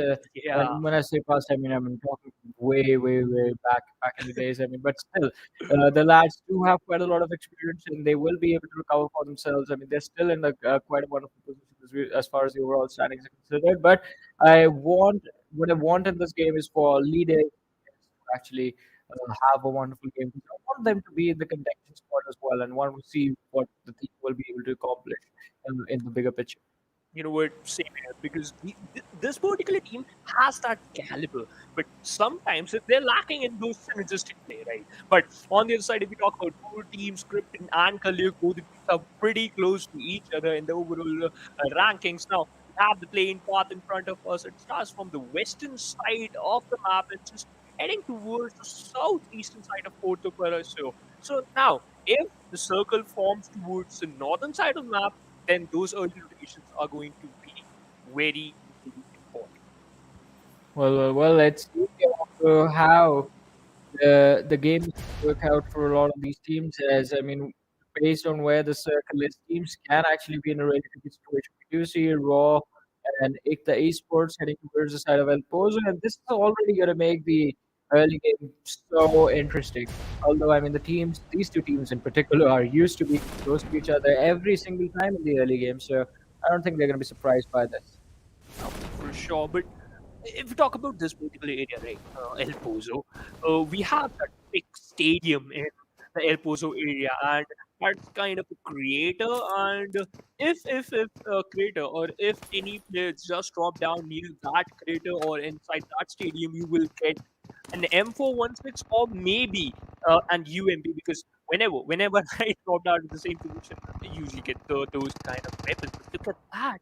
Salty squads, their drop location are classed with the players of JyanMaara and they literally punished them so hard. Look at that. Nemesis. Barely surviving on 10% HP. He has nothing. He literally has nothing and he's just sitting on top of the okay, just hiding behind the box and he got finished. JyanMaara will enjoy 2 kills in a very early stage. Gunner, in fact, he got the first blood. Yep, getting the first blood right there, and also cutting down the numbers of the competition. Now, I believe if JyanMaara they want to engage against the players of Solti Squad, they're gonna have a pretty fun time as the players of Solti Yeah. Squad they're just reduced down to 2 players, and JyanMaara they're still looking to see if they can take on the rest of the lads as well. But look at this. This is so interesting. There's three teams over here. There's Red Esports. There are the players from Stranger, and there's another team in the backline just behind these two squads. And this is the area of Picardo. We all know there are two main buildings in Picardo. One is another, like a stadium, and the one blue big building. Now, why these two buildings are important? First of all, two pink buildings are also there. They have the highest, they are the highest building present in the Picardo area, as well as you can utilize that height advantage in your favor, and you can spot any player if any player just running out in an open area. Now, another fact is you will get way more better loot from any single compartment, any single compound if you're going to compare it with the big building. Now, Cherry, he has an arm spotted down, bro, who is inside those broken buildings right now. He's present towards that one area and he is collecting a lot of utilities as well as he has, I think, so an M41 with Sane on the other side. Look at that combination, one of the deadliest combination in Miramar. M24 with the 4X. Well. I mean, it's going to be quite interesting to see how Sane will be able to use the magnification on that bolt action to his advantage. But for now, they're going to have to be extremely careful. Pushing over through the Tommy gun, and as we do see the players from kind of Kaliog in the backlines as Oh well. wow! Oh wow, Sane! Quite a nasty headshot right there. Soul definitely feeling the impact of it. You know what?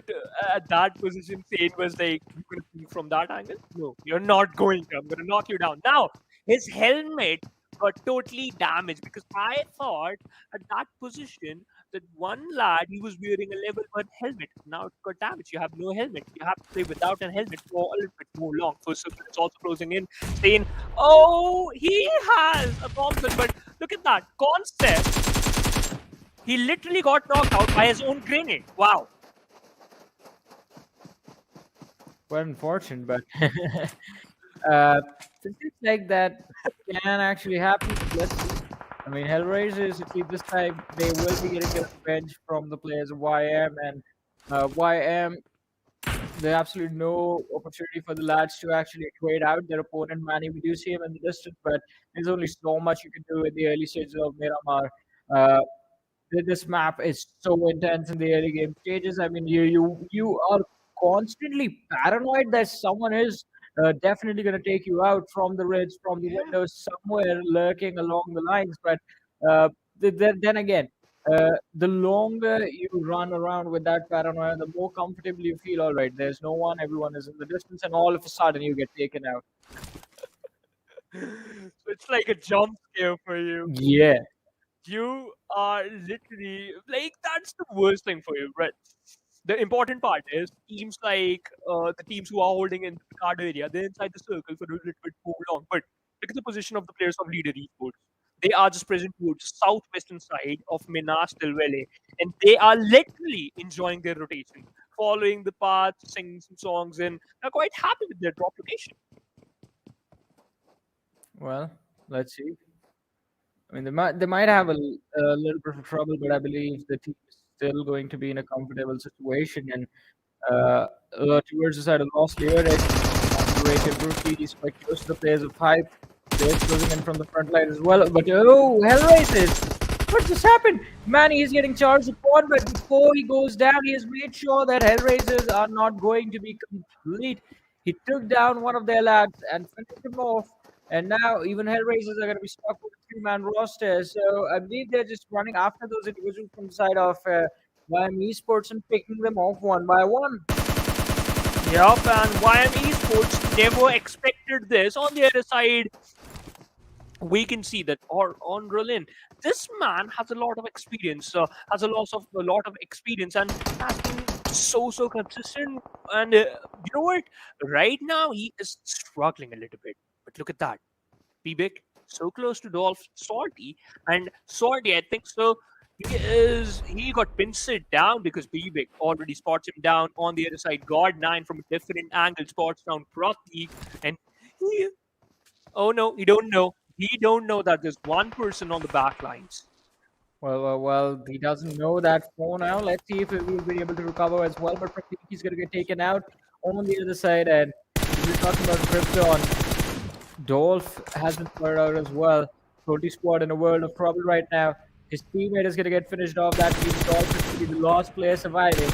And Krypton, they are just not going to stop until he's gone.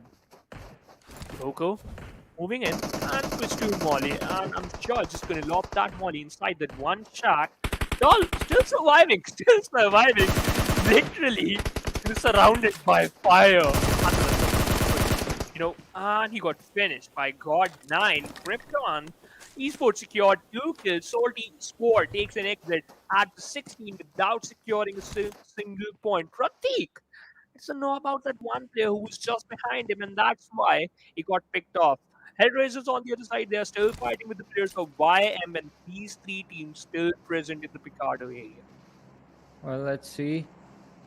I mean, towards the side of Picardo, the complete standstill that's there between. Well, now it's just 2 teams, and Kaliog have actually decided that it's not going to be worth it. They just left the entire situation and now just trying to move towards the center of the circle. But talking about moving towards the circle, so is the blue zone doing that.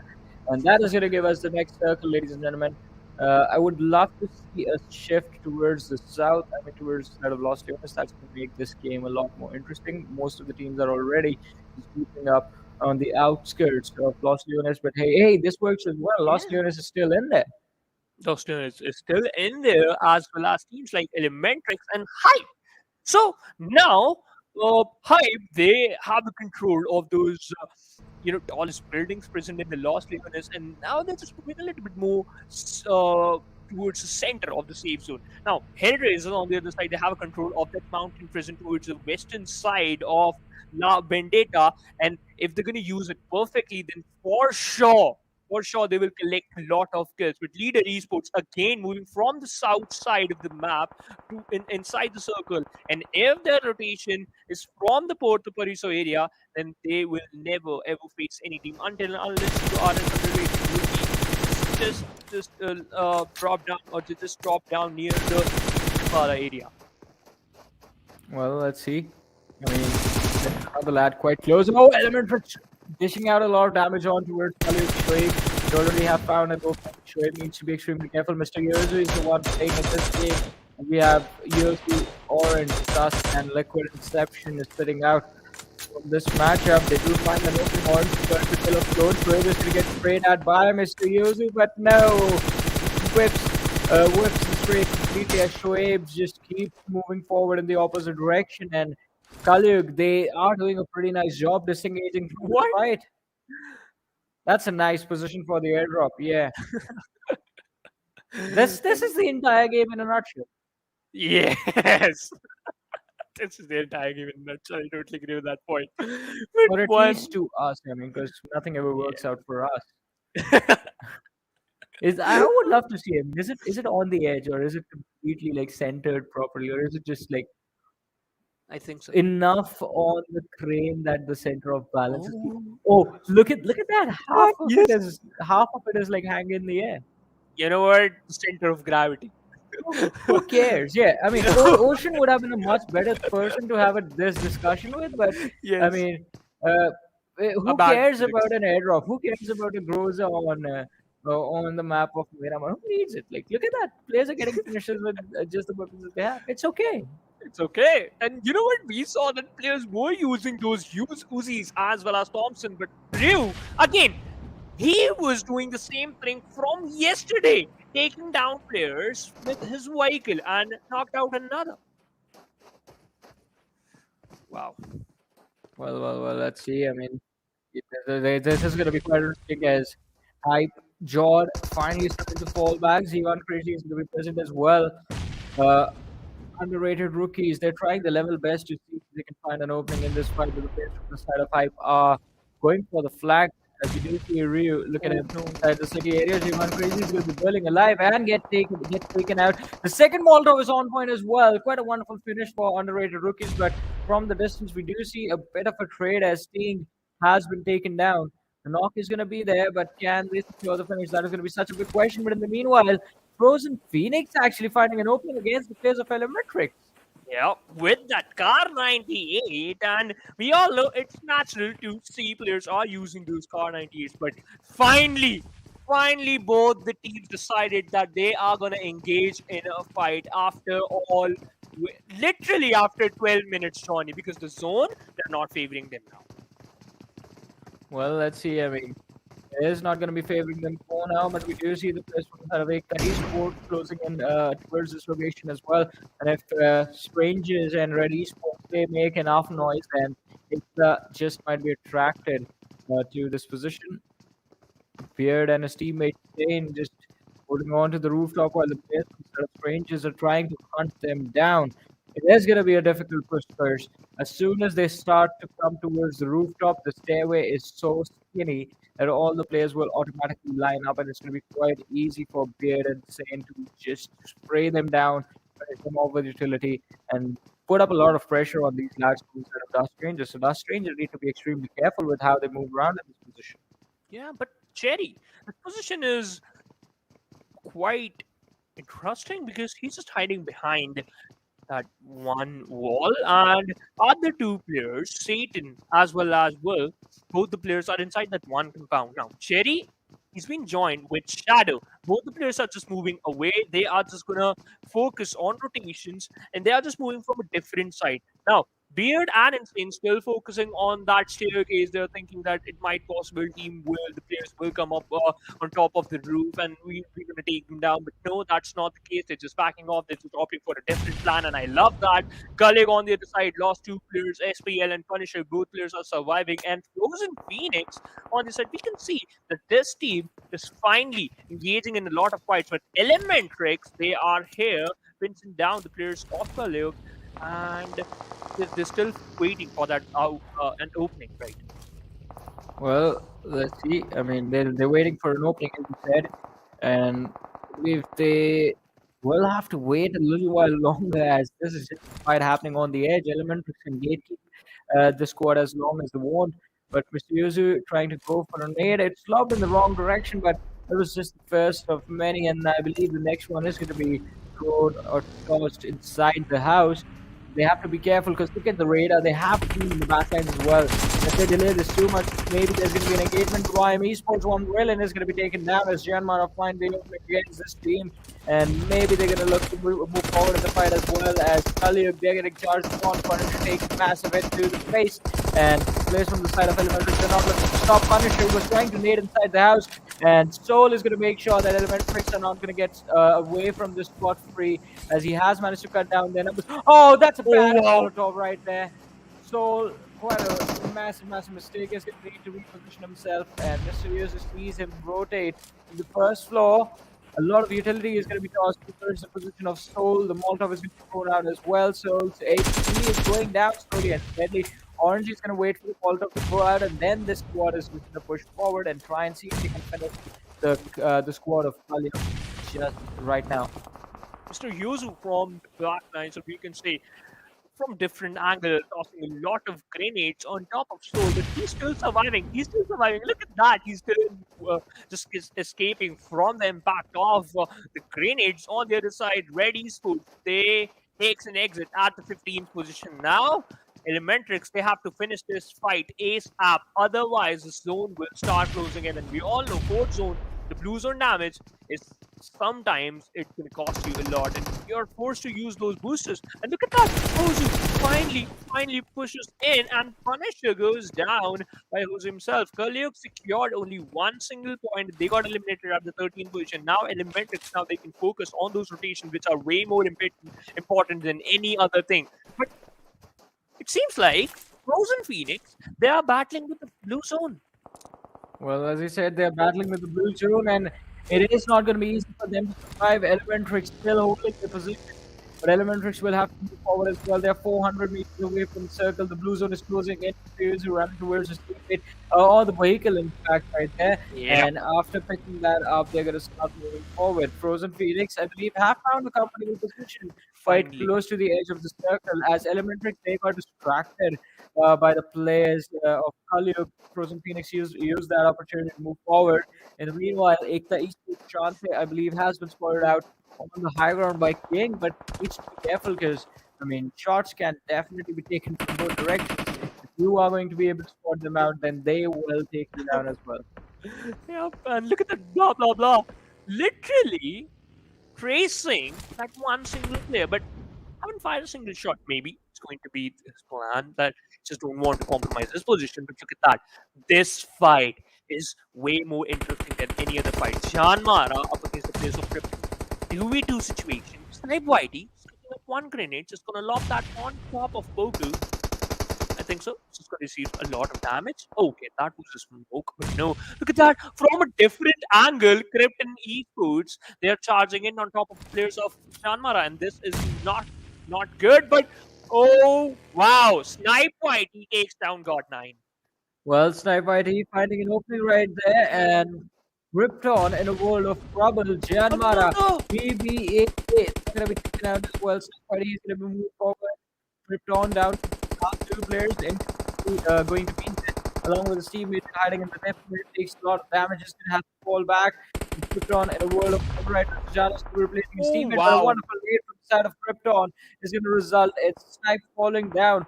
So Jan has lost a bunch of his HP, but is putting up the first aid and then will be moving forward as well. He has to revive his teammate as well, but Krypton in the meanwhile, they find another opening as no fear gets taken out.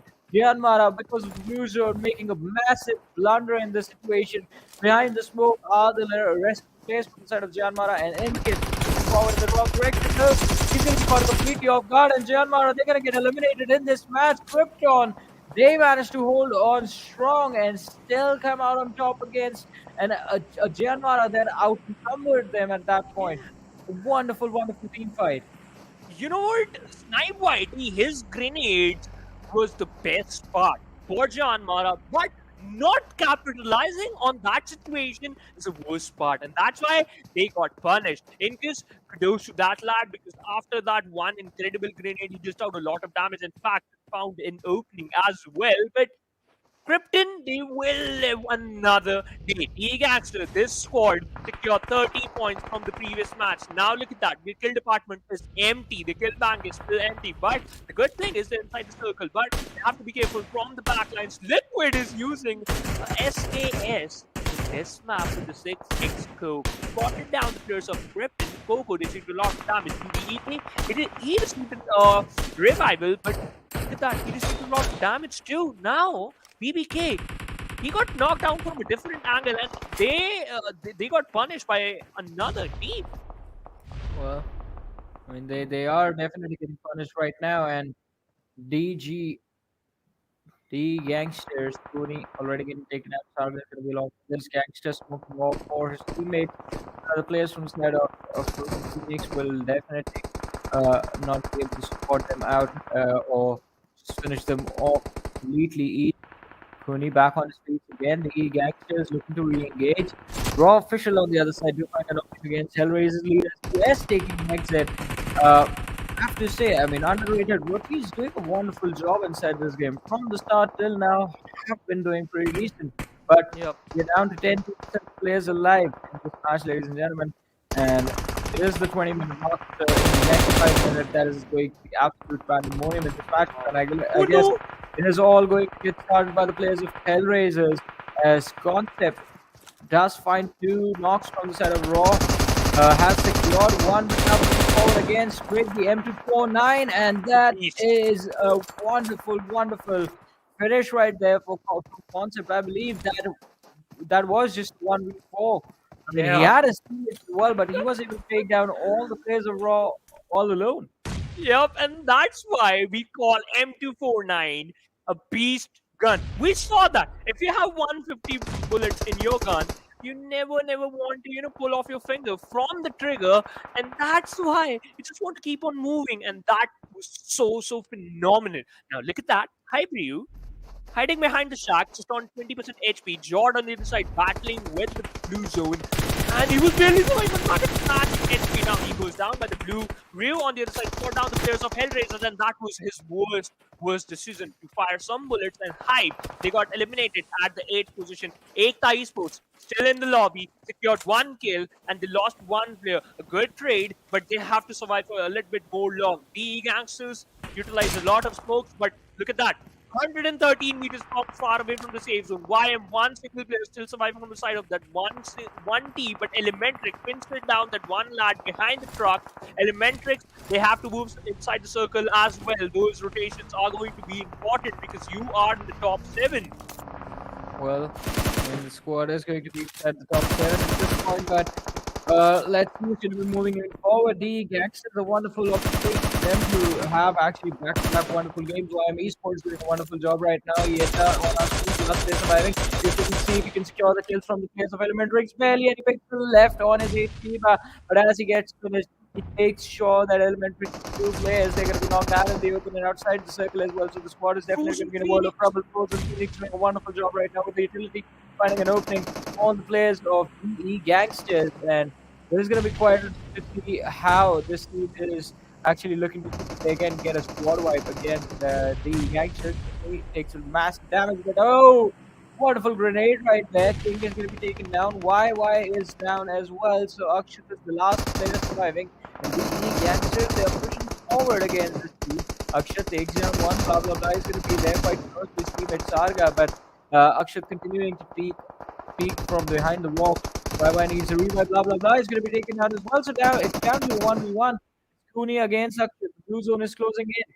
Akshat, if he can just move forward, toss a grenade behind that rock, he will be able to secure those 2 extra kills. But no, he's looking to see if he can finish Cooney and has this now a massive amount of damage. He will have the opportunity to actually go for the finish right there. Cooney might have just made a massive mistake, but actually he's still moving forward. Switching over to the AK. Come on. Have to reload. Oh, goes for this drop Yes! shot coming in, and Akshat gets the squad wipe right there. To be honest, Johnny, I am very happy Frozen Phoenix won this fight against one of the best team present in the lobby, the GANGSTERS. Takes an exit at the 4th position. Frozen Phoenix finally stepping up, but Akshat, kudos to this lad. He was so good with his AKM, and that drop shot was so good. Now, underrated. Rookies on the other side, they are also alive with 7 kills in the bag. Now, the teams who are on the 2nd page and the 3rd page of the leaderboard literally stepping up.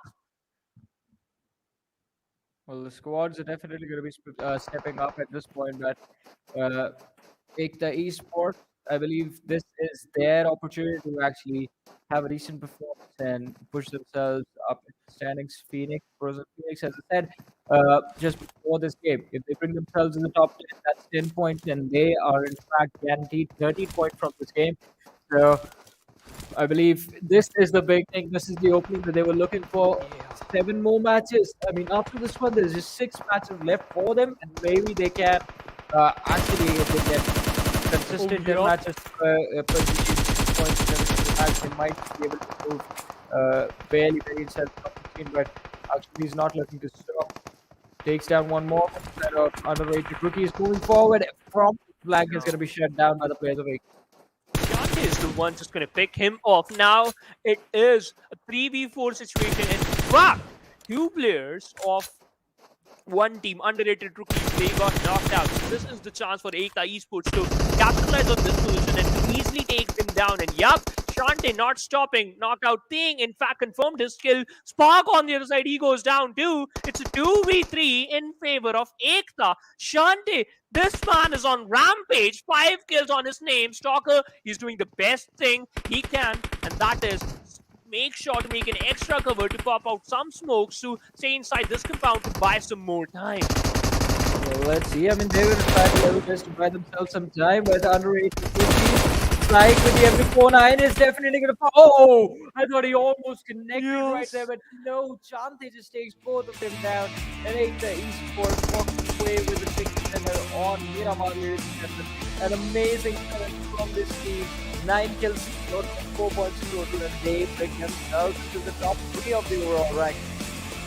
After this incredible match, they are on the 3rd position in the overall ranking, secure 24 total points, 9 kills, dished out 1476 damage. But if we talk about the MVP, it is going to be Shante. Obviously, secured 6 kills, dished out 736 damage. His survival time is 25 minutes, 21 seconds, 0 assists. Literally focusing on those individual skills, and healing done is 263. Well, let's see. What an amazing performance from Chante, and as we did talk about healing as well, I want to talk about that damage and kills. If no assist came in Chante, that means he had to secure every single kill by himself, and he did it quite efficiently as well. That is a good damage to kill ratio right there. And it was quite important as well. I think the esports at a certain point, I mean, early stage itself, where we saw them smash the players with raw, and there to make it a late game stage wasn't easy for them.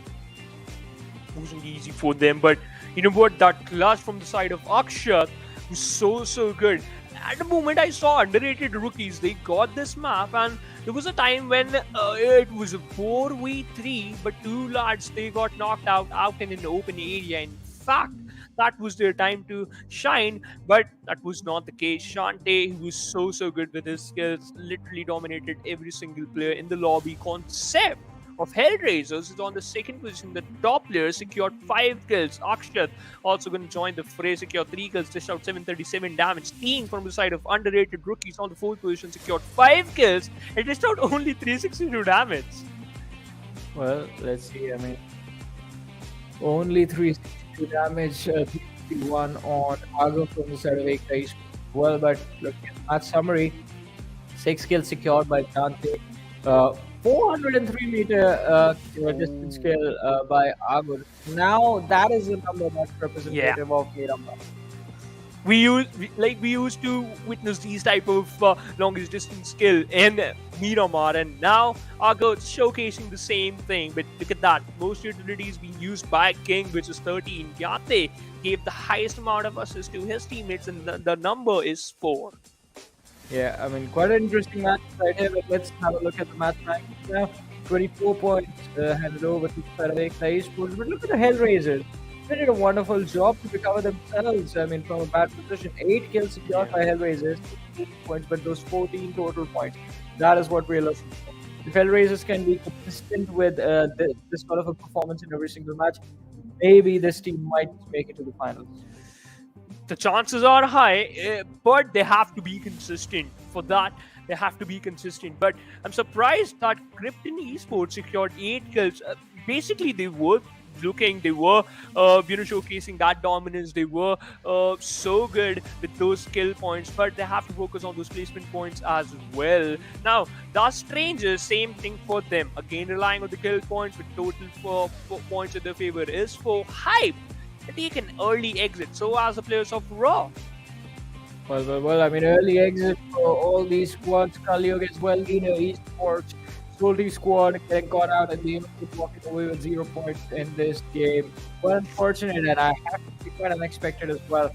But hey, I mean, Miramar, all we know, this is where surprises the most prominent. And looking at the OPF 19 for the moment, I guess even JyanMaara did in fact surprise the players of SOLTI squad over there. The wonderful headshot that we saw in the city of Pucado. What a nice display of his pole matching skills by Stain. And I love those headshots. And in Erangel, man, he was using an AWM, and he used that perfectly. But right now, those M24 was so good. Underrated rookies, they had a good start. They were using those utilities perfectly, but at the end, when they got stuck inside this one compound, it was 2v3, couldn't able to fight as well as couldn't able to put up a good fight. But JyanMaara, when they lost this fight, there was a time when Snipe YT gave 2 openings to this team, but because he was looking out for a different angle, he got punished, but the backup was already be there, and that's why he survived. And Hellraisers, I just want to talk about this team because you just mentioned it. 8 kill points, 14 total points secured by this team. They are improving, and they are slowly and steadily catching up.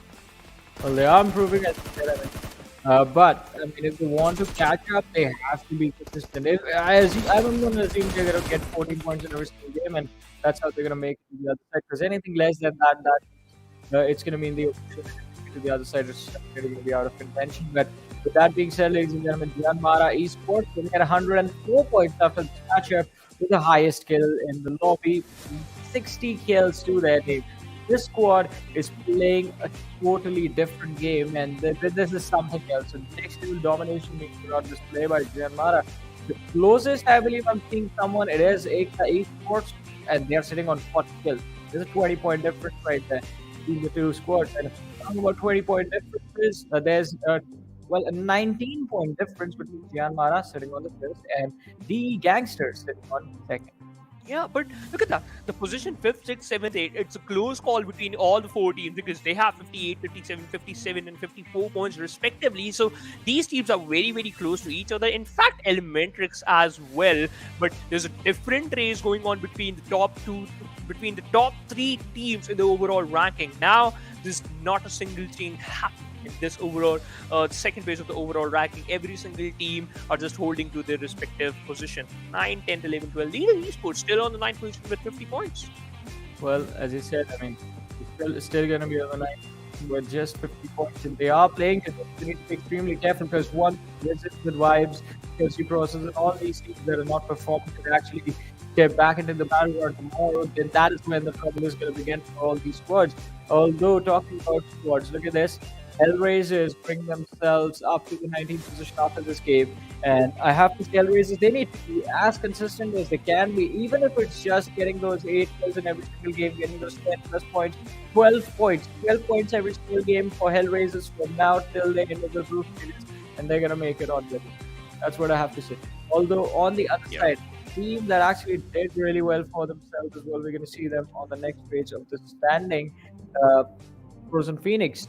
They tried the level base, they were able to secure a few kills, but still not out of range. And they're still on that 27th position with just 16 points. Yep, it is just 16 points, but at least they are improving, Johnny, and that's the best thing.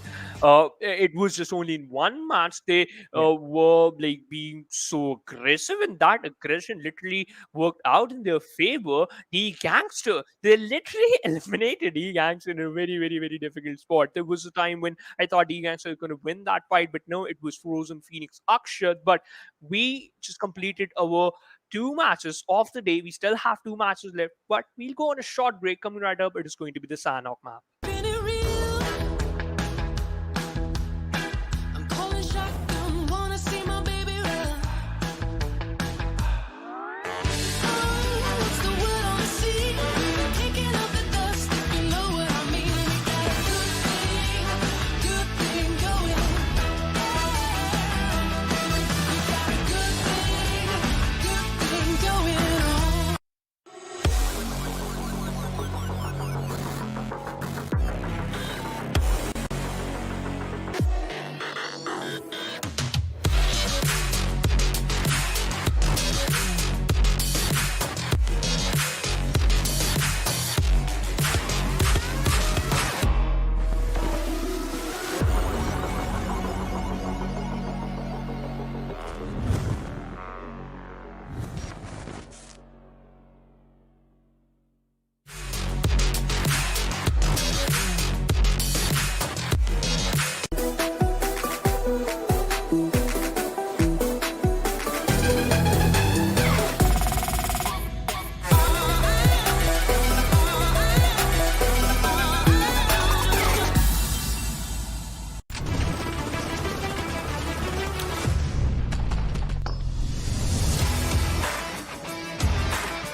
Here we go now.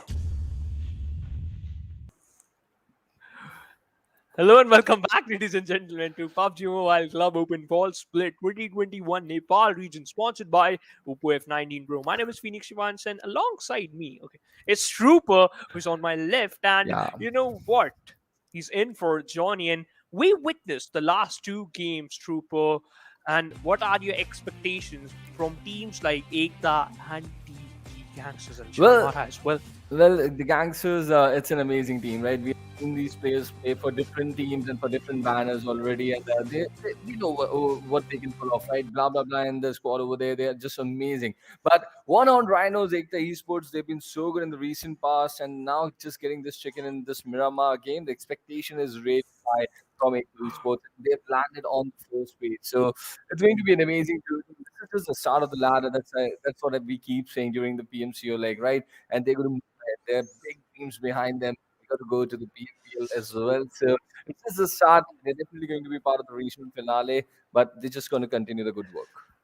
Yeah, they just have to continue their good work if they want to qualify for the finals. But before this game, Johnny was here and he was talking about Hellraisers, how they can qualify for the finals, and that is to be consistent, at least to secure at least 12 minimum points in every single game. Now we have the playing path of the Sanhok map starts from the southern side of the docks area and just heading towards northern side of the cow and kind of a eastern playing path. But again, Painan, Bootcamp, Hathin, these areas still glidable. Mongai, Camp Bravo, Lakavi, Camp Pong, and we can see that underrated rookies are heading towards Sami.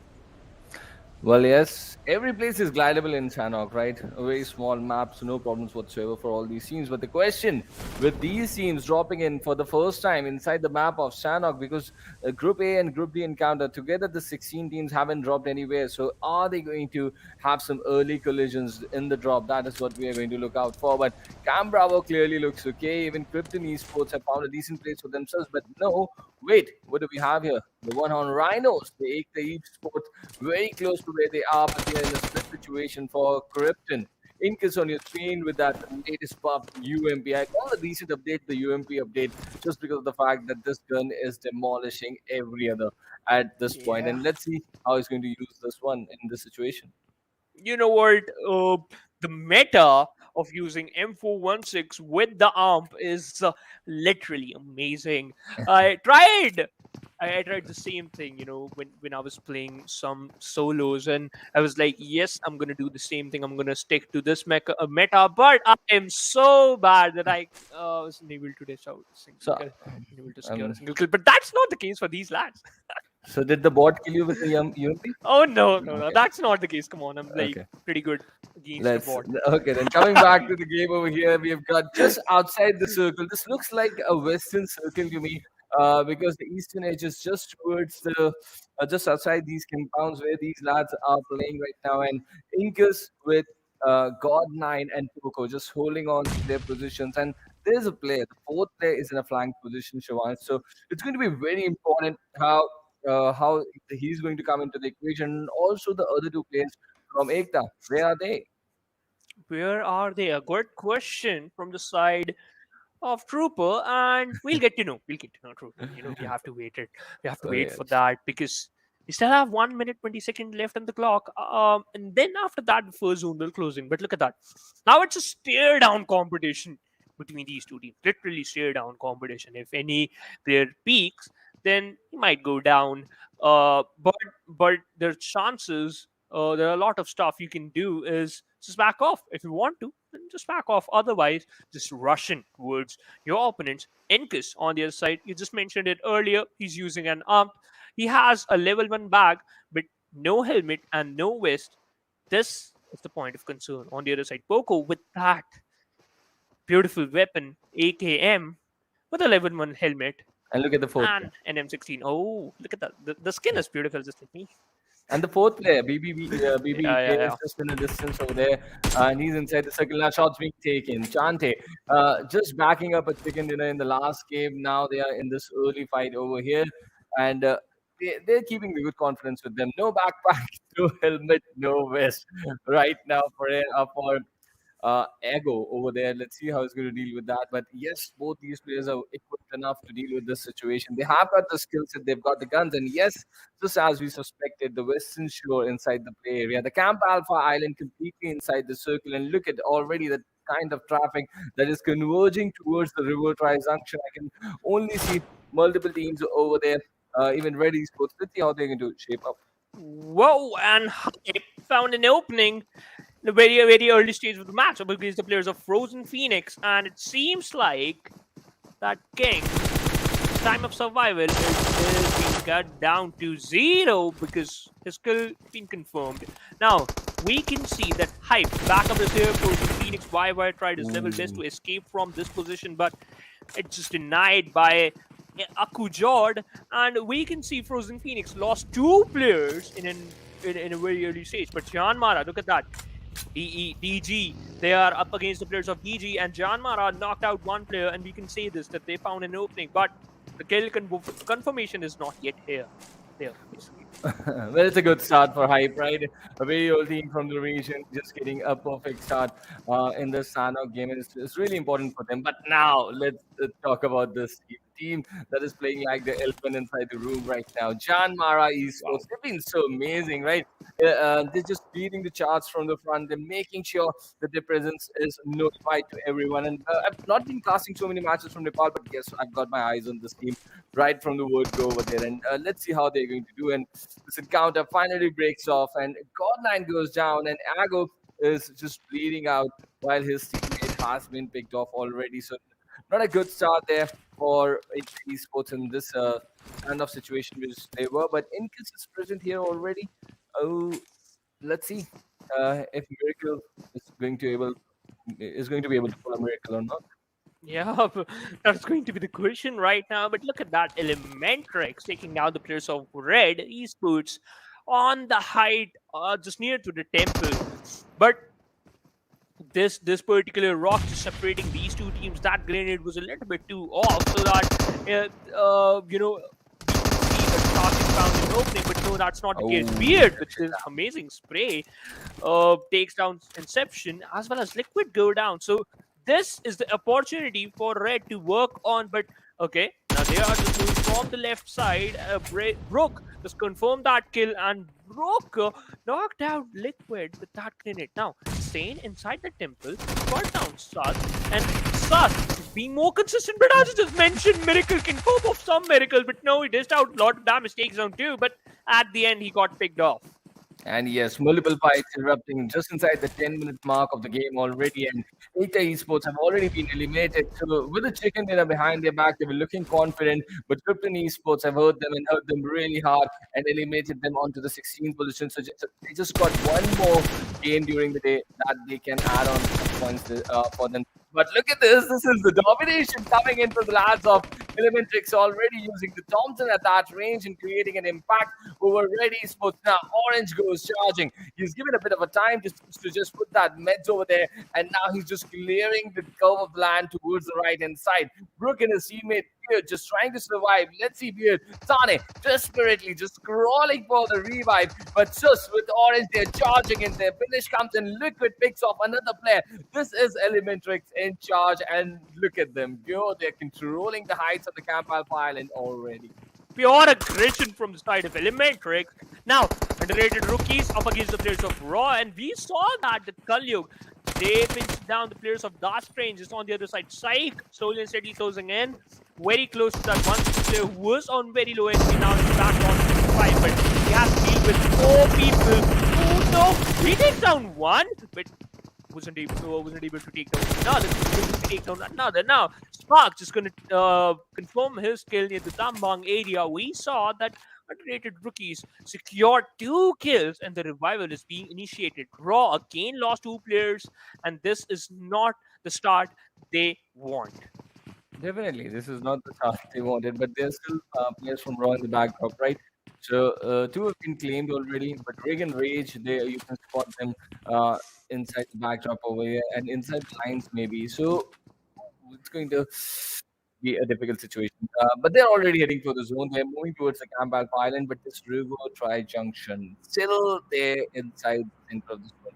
So Hype is already there. YM Esports, Frozen Phoenix, already 3 teams very close over there. But look towards the Heart and Bridge. Just towards the southern part, there's a cluster over there.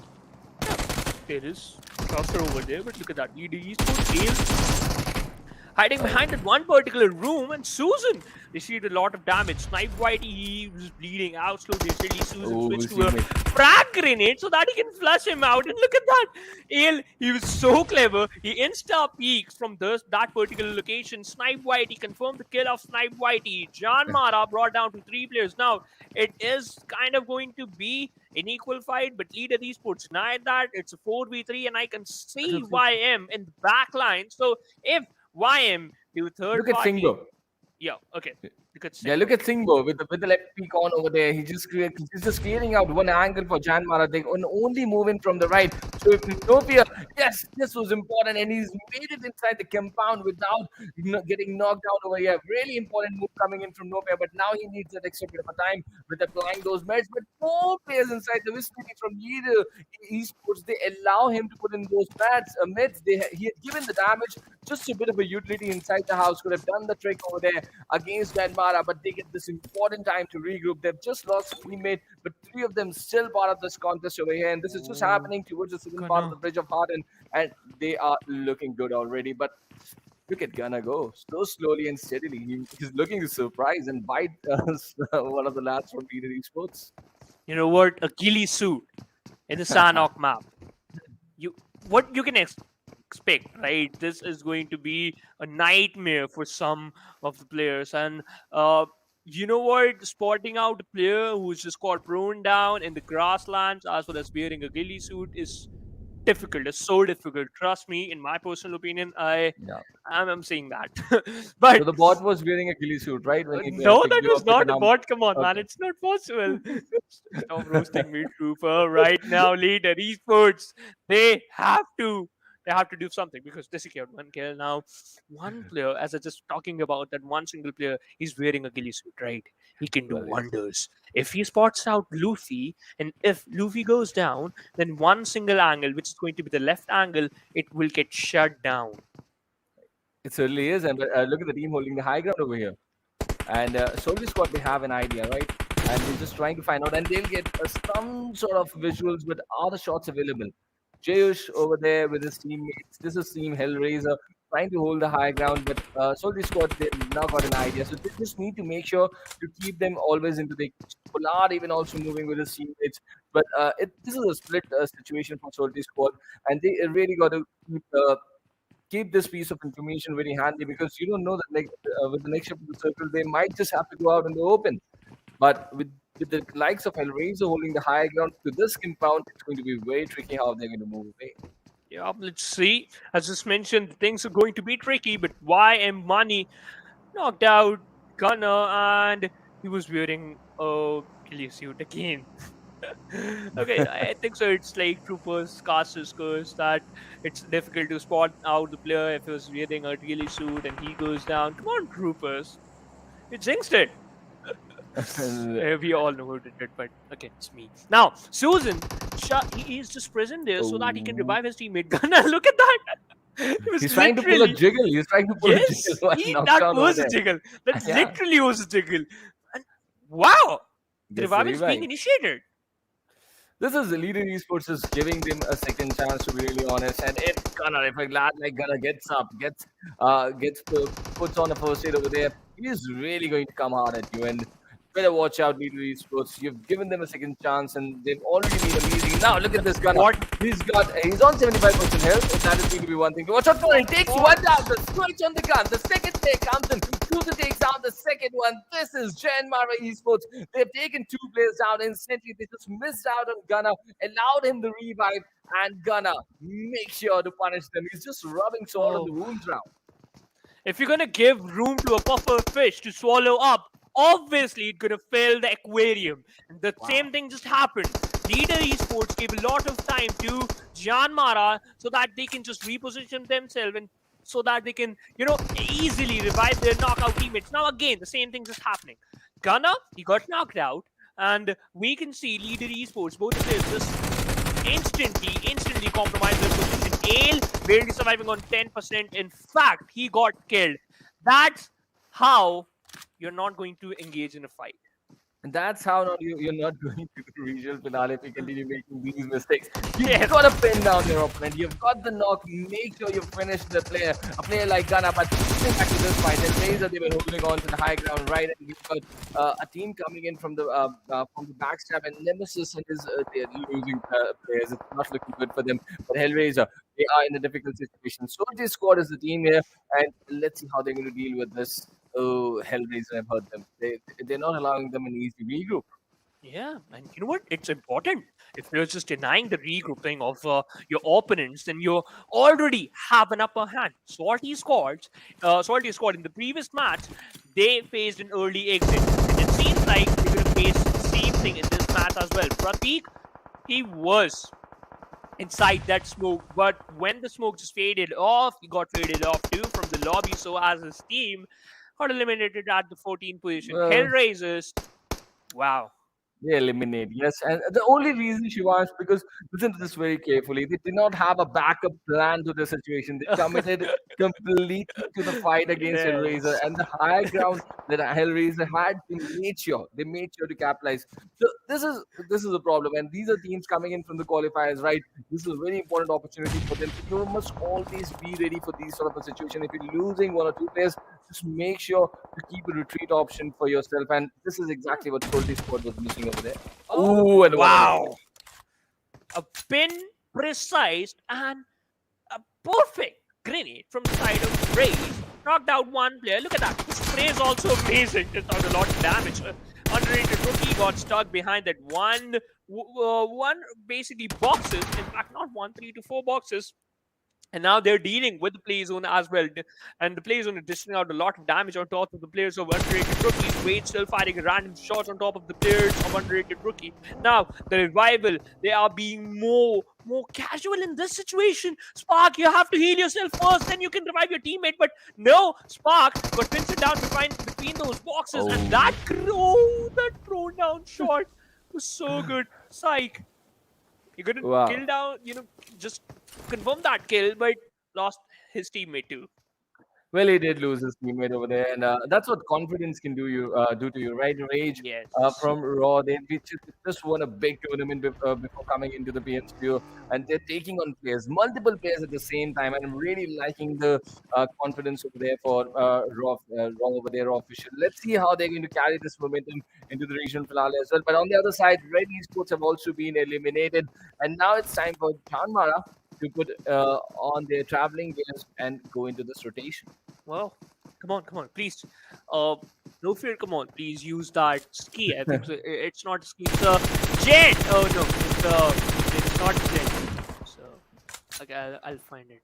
Just give me a moment. On the other side, Hellraisers to the spots down the players of underrated rookies and jet ski. Yes, underrated rookies, and they are receiving a lot of damage on the players concept.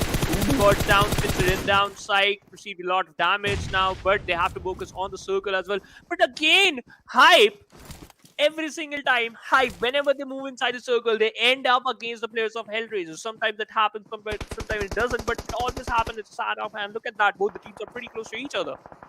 Yes, they are, but I really like how Hype are gatekeeping the situation completely. Yeah. Even Frozen Phoenix and the lads from Hellraiser are in a different equation, but completely the entire region is being gatekept over there by the lads of Hype. And behind them towards this side, we have Krypton Esports. Oh, wow. They have no idea.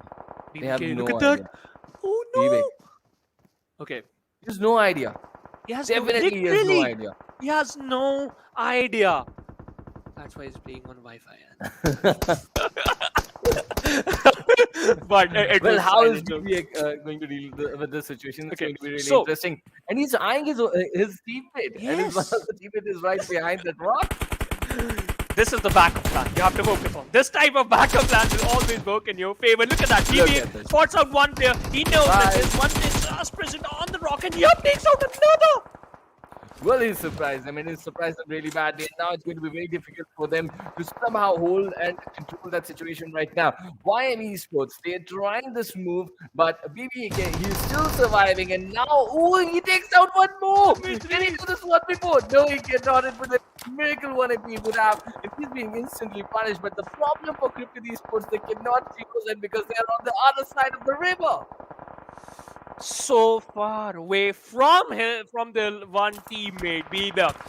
Now, no fear on the other side. Is on domination. Frozen Phoenix stepping up, securing at least one kill, but only 2 players surviving from the side of Frozen Phoenix. Elementrix secured 4 kills, lost 1 player, and that is Inception. 13 meters far away from the safe zone. Hype, as I just mentioned earlier, they're still gatekeeping for a lot of teams, and they will make sure that none of one other team will make it to the circle.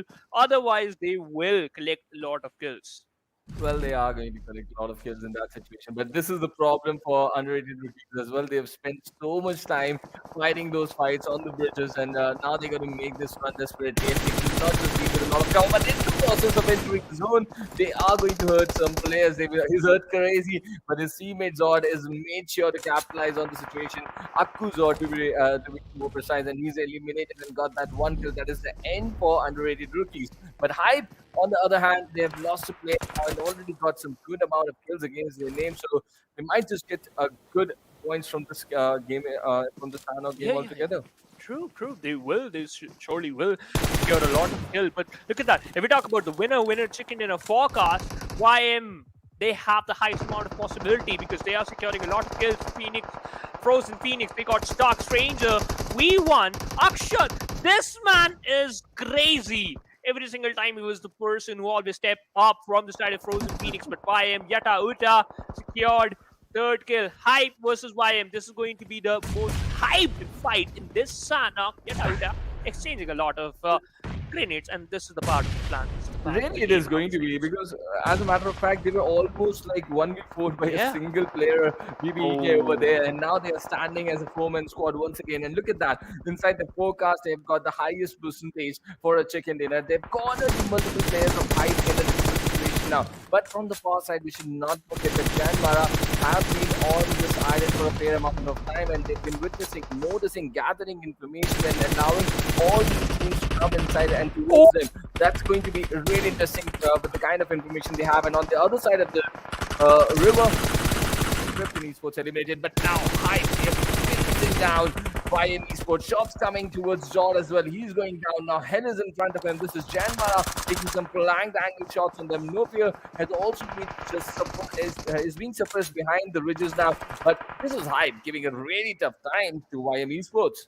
Yeah, but look at that. Hell, he knows the Drew is in front of us. Switch to that Thompson, 40% HP. Know where the Drew is, and he knocked him down. That was amazing. Zod fighting some random shots in the same vicinity, in the same area. Got 10 in vision just because of the ridge. But hell, you got the domination title.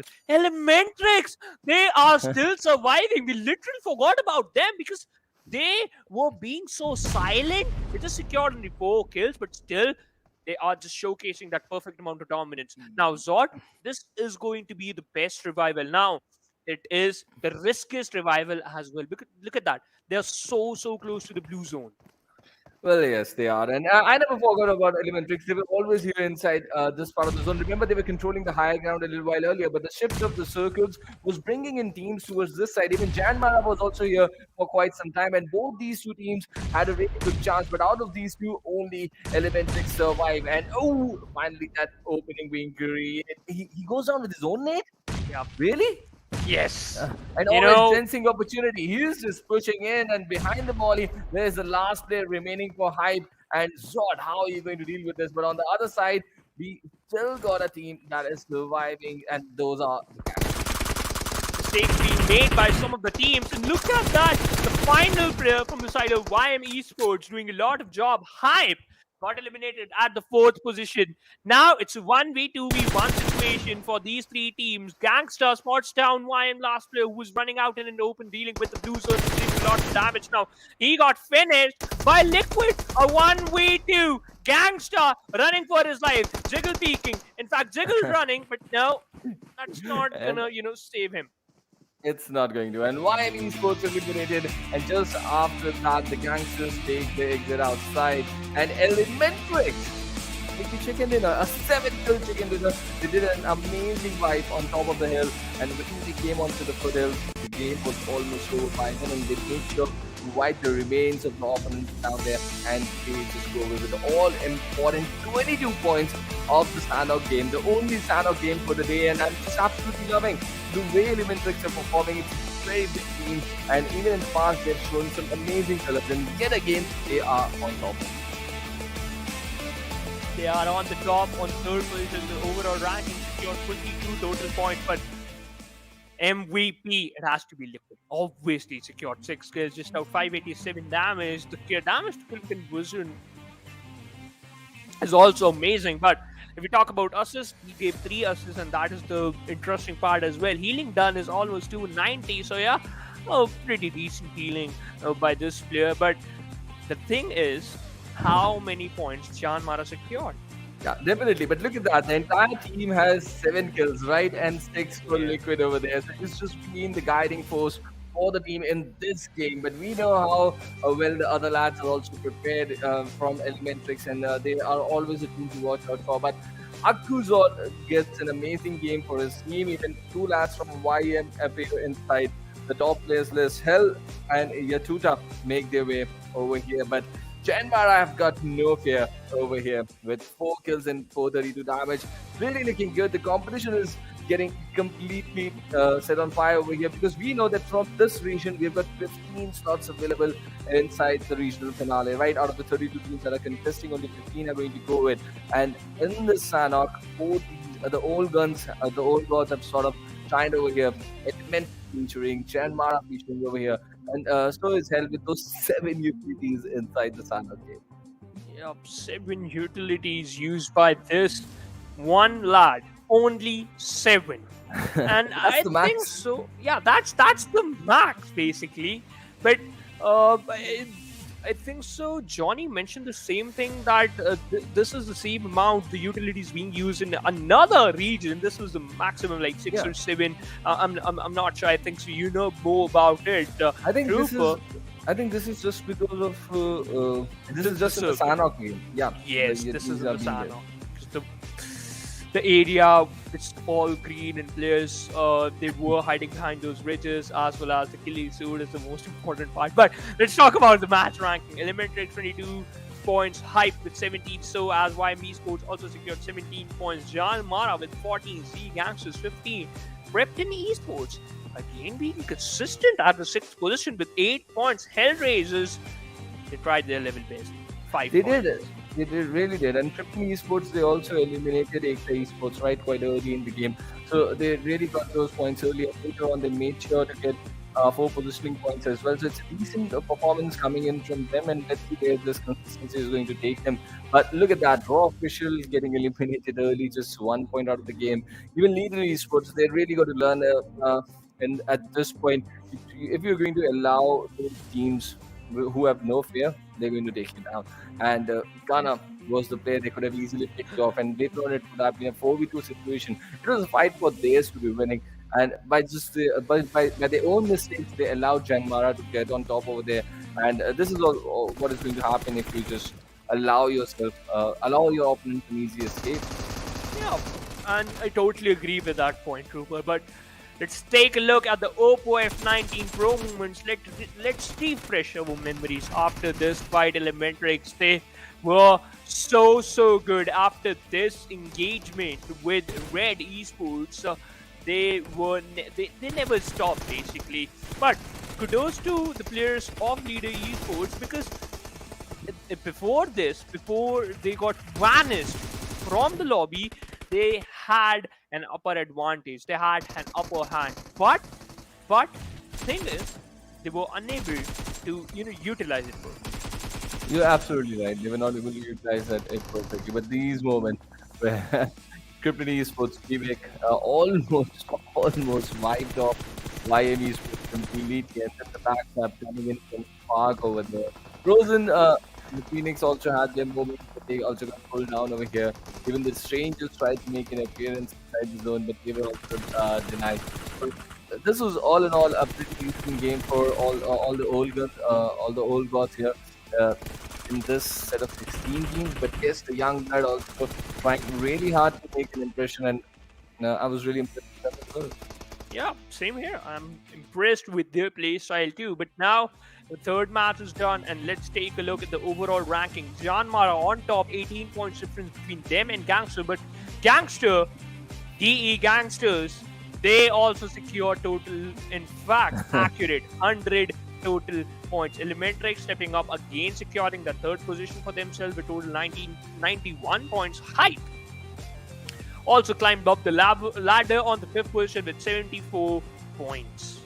Yes, and Krypton Esports they fall down a little bit with those 8 points that they got, but they're still in the contest. They got 6. They're on the 6th position right now, so they're looking decent, and I'm really hopeful for them. Let's see how they're going to go ahead to finish Esports. But on the other side, the players like underrated Rookie is still lurking around on that 32 point and challenged by they're being challenged by Hellraisers as well on that point. So it's going to be really interesting how these teams are going to make their way inside the top 15 because just one more match remaining for these lads and.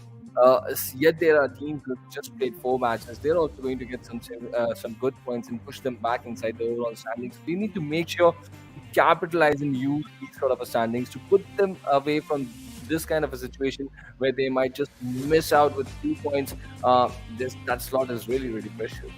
Yes, that slot is really, really precious.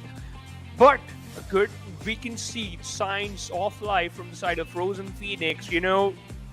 I love that one line. If you just followed, if you heard those lines from the Phoenix that rising from the ashes, and right now they're just showcasing the same thing, and they're just stepping up at the 23rd They're position. rising from the ashes and like getting frozen.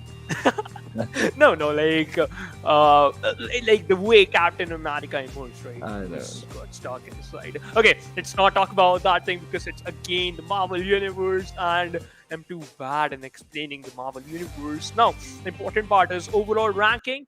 Teams just got faltered down to the fourth page of the leaderboard. Some teams never expected this, but some teams also stepping up, which is the best part. But thing the important thing now the most important thing now is JyanMaara haven't secured a single chicken dinner but still on the top, so that's how you're going to play in every single match. Now we have done with our third match, only one single match left for the day, but before that we go on a short break. Coming right up, it is going to be the second Erangel for the day. I'm calling shotgun, wanna see my baby run. Oh, what's the word on the sea? Kicking up the dust, you know what I mean. We got a good thing going.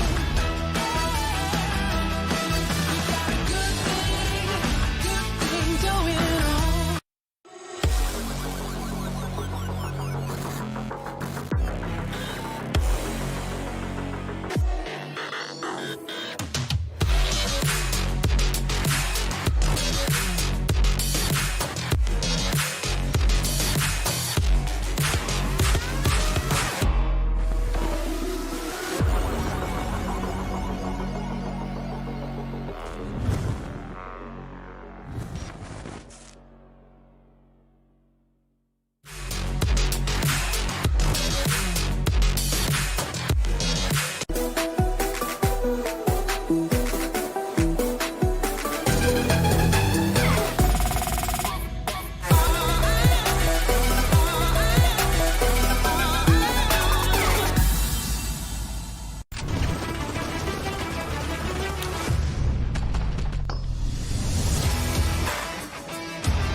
Here we go now.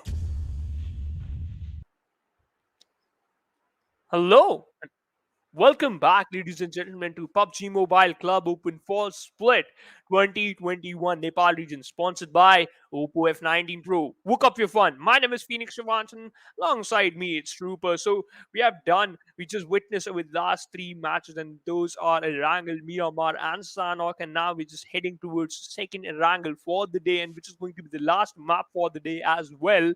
And teams like JyanMaara, Elementrix, Ekta Esports, just they are playing amazing. We can see bonkers. They were so good.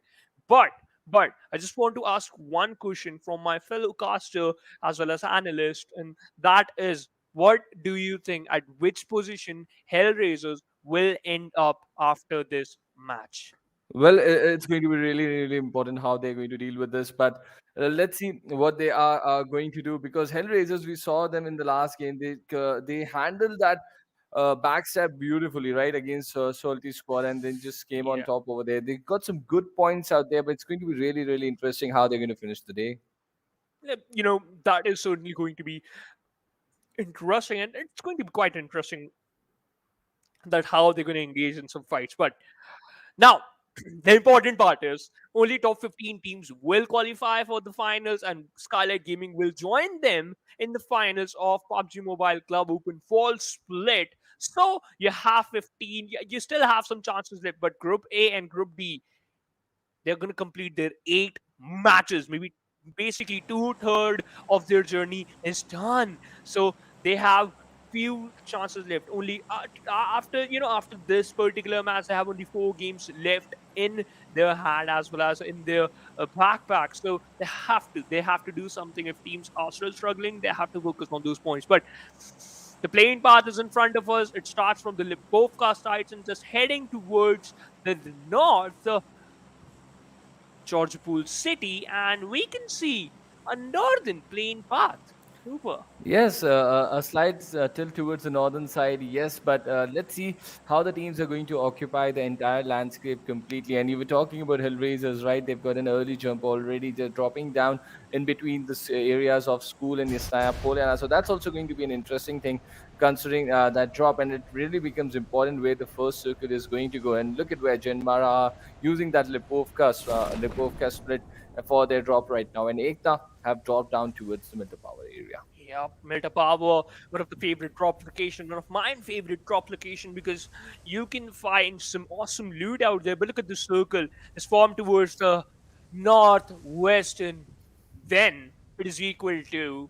We are not going to witness some early fights because we usually never witness some early fights in those western circles. But Elementrix, they are again quite happy with this circle. So as the players of Krypton and Hype and Raw, as well as okay. So now Ekta Esports, this just went towards the Melta Power. I just mentioned it earlier, right? They usually drop down near the Georgopol City.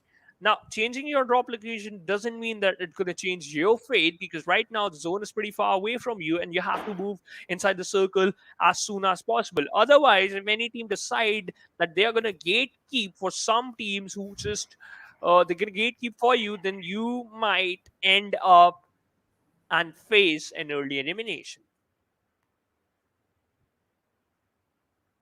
But the first zone is formed and Leader Esports. I think so. They're just heading towards the ferry pier area. And okay, ferry pier. If you're just gonna head on towards that particular area, you'll get control of the built-up military bridge basically. But we can see the circle is just way more opposite to that salty squad. So this type of circle is kind of work in their favor because they just drop down near the severity area, and we can see that Nemesis and Dolph, they're just heading towards the shooting range. And right now it's a 2+2 split. We are not witnessing a single fight yet. Teams are going for that passive approach, a little bit more passive because this is again going to decide their future. Or will some teams, like basically, will any team will go or head on to the finals, or they will end their journey? But 4 games still left. Let's see. Hype. I would love to talk about this team because we know that they are on the first page of the leaderboard and they've been so consistent.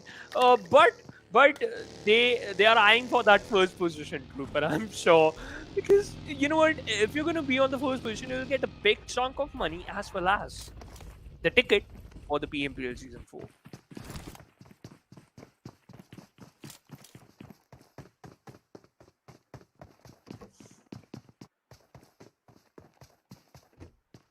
Now, Esports, they're just moving inside the circle. Players are moving inside the circle, focusing on those rotations. Now, let's talk about the Frozen Phoenix, right? One lad from the side of Frozen Phoenix, Akshat.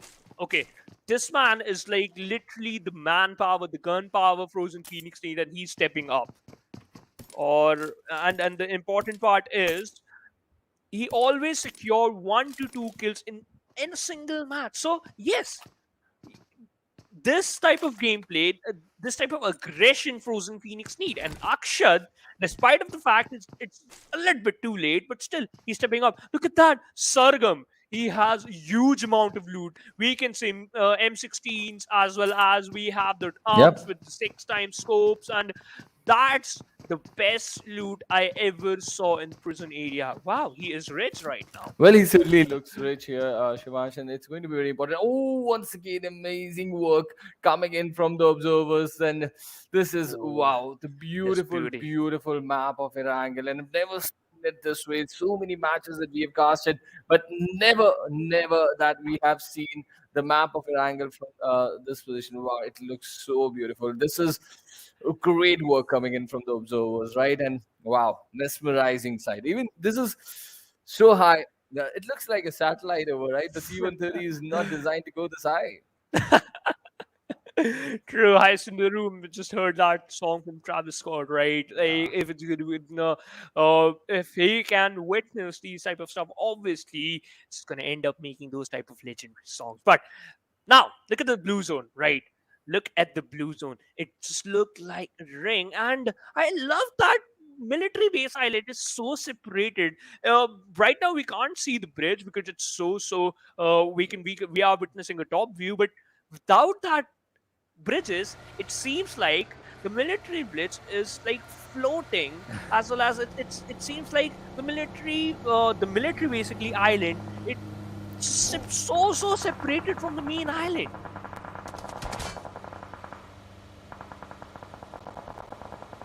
But again, you know what? We are gonna witness some fight with those type of top views. I love that. I love that. I would love to witness some more if the final circle is just gonna in front of us. But Red Esports moving inside the circle, and they're just moving towards the Everest area. And we all know if you're just moving towards that one particular area, you might end up against the team Raw or sometimes Ekta Esports. But Ekta Esports, they just drop down near the built up, so they are gonna focus on the rotation from the southern side of the map. Well, they certainly are. But now, Red Esports, look at them controlling a very important spot. And from here, you can easily have a clear view of the entire landscape. And you've got multiple teams pouring in over that segment. And this is just the first circle that is closing in, right? So the team's already committing themselves inside the circle onto this western shores here. It's cool. It's starting to get pretty interesting with this sort of a circle, right? Because there are a lot of teams that like to traverse. Even in this game, we saw that a lot of teams decided to go towards the eastern shores, but they have now committed themselves towards this part of the map. And while you on your screen, they're still in the process, but they're going to find some struggle Oh, because what? Frozen Phoenix is going to spot them. Why? Why you did that? Okay, it wasn't necessary. But Kalyuk Yeah. on the other side, the one player got knocked out. Why? He has that scar and where is the backup? Okay, right there in just 2 seconds. Why? Creeping from the same angle, destroying a lot of damage from the same angle, receiving a lot of damage. The clone is on very low HP, surviving on the spears, and now Kalyug, the players from Kalyug, charging in towards the squad house. Clone hiding behind the UAZ. One more player just cooking up one grenade. Clone making things worse for him, and Yuppie go down by Akshan's grenade, and that was insane. It's a very high utility balance that he's. Oh, look at the angle that Ash made it through the window over there. And look at up in the close range. He's going to get yet another player. He's stealing in numbers right now, but gets backstabbed from the distance. That's easy. So good support coming in, but he's really not in a very good position because his teammates are all down over there. And the only thing that he can do from the distance is provide some cover fire, but his teammates need that revive desperately. Akshad just living up to his team's name, Frozen Phoenix. Literally shocking every single person. And wow, secured, just about to secure 3 kills, Akshad. In with his arm. And look at that! Now, this type of face change is so good before this game, Trooper. I just want to mention this thing. Because Frozen Phoenix, they were looking a little bit unconfident, or they would never push onto any team. But right now, look at the confidence, look at the boost, look at those kills, look at those performance. Wow, you know what? I'm happy. obviously. The Western Shore still inside the zone right now. The city of Zaki and Slovenia now off limits. Even Rozok is outside the zone now. And look at that. Oh, it seems still rotating in from the farm area. I'm talking about Ekta Esports, who did not have a really good Sanhok game. So they would really like to finish things off on a high here in this Erangel game. But the next fight is up, and this is Krypton Esports. Remember what BBK he really pulled off in that Sanhok game, but now his teammates are on the right side of the Oh, river, and a nade, oh, beautiful nade, back-to-back nades. wow. Ruku getting that knock over there eventually, but BBK, he's still in a tricky situation. Needs that revive, and he needs a smoke pretty soon, but his teammate is pulling that revive without any smoke.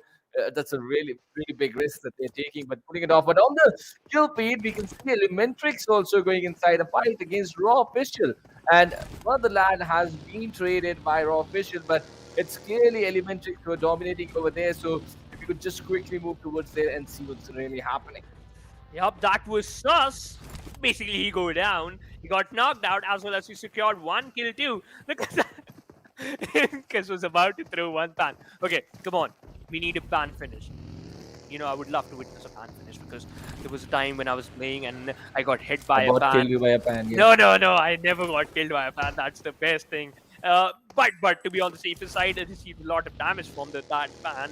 Was barely surviving on 48% HP, I think, so 45 to be precise. Now, look at that. The kills they secure, the amount of kills Krypton have is decent. 3 kills.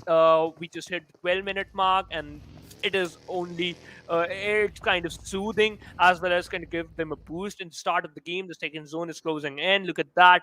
We can see that Taya, he's the final player surviving, very close to Mount. Yeah, he's on top of the Everest. Yes, Yeah, Everest basically, yeah. this is a really good spot to be. But how are they going to deal with this second shift of the circle, third shift of the circle? That is going to be really important. Is the Everest going to be part of the play area, or is it just going to move outside? That's going to be the thing. And I don't think so. another spectacular work coming in Wow. from the observers. The C-130 flowing over, and look at this on the backdrop, the entire George Report area. Wow, what an amazing sight over here. And the C-130 dropping the airdrop just towards the foothills of that Everest. I'm already in love with this map once all over again. We love this map. We love the top views, and I literally love my production. Now, Singbo, and I think so we do. But Singbo shuts down the players of Ekta Esports and Crypto BBX as well. Connected 2 bullets. Now, but the important part is, Trooper, Ekta Esports, there's only one single player hiding behind that one crate, and the backup hasn't arrived yet. Haven't arrived yet, yeah. Yeah, it hasn't. Chante inside the facility. They got a chicken dinner already today, but Leader Esports, we have seen them do some blunders inside the game of Sanhok as well. So let's see how they're going to learn from their mistakes. And they're not committing after the knock. I don't know why. I can't understand why. Or are they just creating a flank angle? That's way too big a flank angle, to be really honest. But Ego, he looks in misery right now. I don't think he would be able to reach Chade. It could be a desperate effort from Chade if he decides to get a hold on to the revive, which he eventually does. But the next shape of the circle is a hard one too, towards the southern side. And it's going to get pretty interesting. Already Elementals are finding themselves in a good position. Even Hype is looking good. SOLTI squad also finding themselves inside the zone. But let's talk about where Frozen Phoenix and Krypton Sports are already holding up. That's going to be really important. But Oh, wow. the gangsters and the Hype. Yep, the gangsters are here to create a lot of hype, and hype also enjoying the fray. Look at that. The nades being tossed. They are exchanging some nades despite stocks are very high. I was about to crack. It's a lame joke. An unsuccessful try. Even your joke didn't. Even Team Hype did not like your joke. And that is why they're retreating from the situation, and they're just looking for a better spot over there. Maybe some. That's better embarrassing. And But now now- they picked up the spot where they can't hear you. Yeah. Okay. They still can, you know, they still can, and they'll never stop cracking the joke because this is my like I live literally every single night before go to sleep. I always crack a lame joke, and that's why You know what? And never feel so good. But Red Esports spotted down the players of Ekta Esports. Now, Beard, he has that beast in his hand. M249, one of my favorite gun. Whenever, I just pull off the trigger, I never want to lift off my finger from the trigger. Gangstar from a different angle, just up against the players of underrated rookie. Shante might be in a bit of trouble. Heard that sound, and just falling back from that angle. Gutka is the place where the other three teammates were hiding. And Red, look at that. After knocking down that one player, they just left. Wow. Well, it's a play zone, right? It's a play zone, and they need a better spot. Because still, look at that. 15 teams are part of the circle. It's a very desperate situation because all 51 players are just a part of this last and final Erangel game. They really need a big game because all these Oh no! teams, Oh game no! and Esports go down. Eventually, Dante falls over here, but his remaining two teammates, even Dante was the first who was left behind, and now the remaining two, they don't have any options. They just got to continue this game as they do. Yep, and this duo, they have to make the one right now. Sergen got down the stairs of strangers, and look at that, he was about to burn down that vehicle, and V1 instantly understand the situation, jumped off from that vehicle, hiding behind that rock, hiding behind the ridge, but he got picked off from a different angle by blah blah blah. But now the gangsters are charging into the place of strangers. Satan, he's the final place surviving, hiding behind Bucky, and openly fired on them, but wasn't sure and wasn't able to take them down. Literally just out only 20, in fact 30% damage. Well, they're just playing by the game, right? Wasn't that a gang which he's just going head on, right, and banging their vehicle onto the buggy and dropping down from it and just eliminating it out there. But now Ego gets picked off, so this match is not looking good for Ekta Esports whatsoever. But now, these Esports, the only thing I like about this team is they stick together as a team. They're listening to the IGL, and with time, if they're even listening to this later, they just got to understand that they got to bottom their aggression properly. If they're taking a player down, make sure to capitalize. Not only being passive every time is important. You really need to just put that right amount of throttle on your aggression as well. And sometimes you need to go all guns blazing, and they figure out when do they have to do so. And right now they're using utilities well, but overcooking them a few, but trying to create this opening. And this is the moment when they're just on the edge. The next station is just around the corner, and they can just deploy two players towards that ridge where they can apply a little bit of pressure on Red Esports.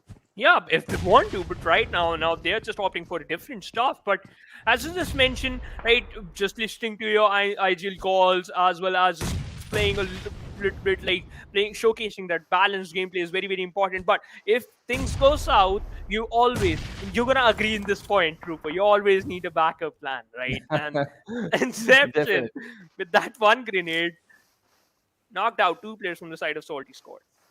Well. You can never enter any fight without that. Like, you always Yeah. need to make sure to have your eyes behind the back. You're going to find out how am I going to escape from this situation if things go bad. And this is really important part. But look at these teams just trying to look around the edges of the circle right now. This is underrated rookies right now, and they've got a few teams very close to themselves. And I think Spark has an idea. He's heard those sound cues, and he knows that they can really control. But on the other side, the gangsters, they're all the four players in numbers. Hype have got all the four players in numbers, and they're being part of the northern edges. But God gets picked off over here, and now look at these.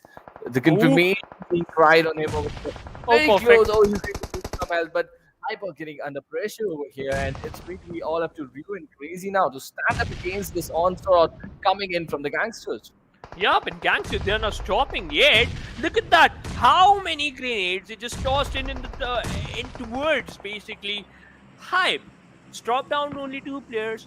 Those buggies as well as those Dacias and UAZs and smokes are just saving Hype from the aggression from the side of BE gangsters.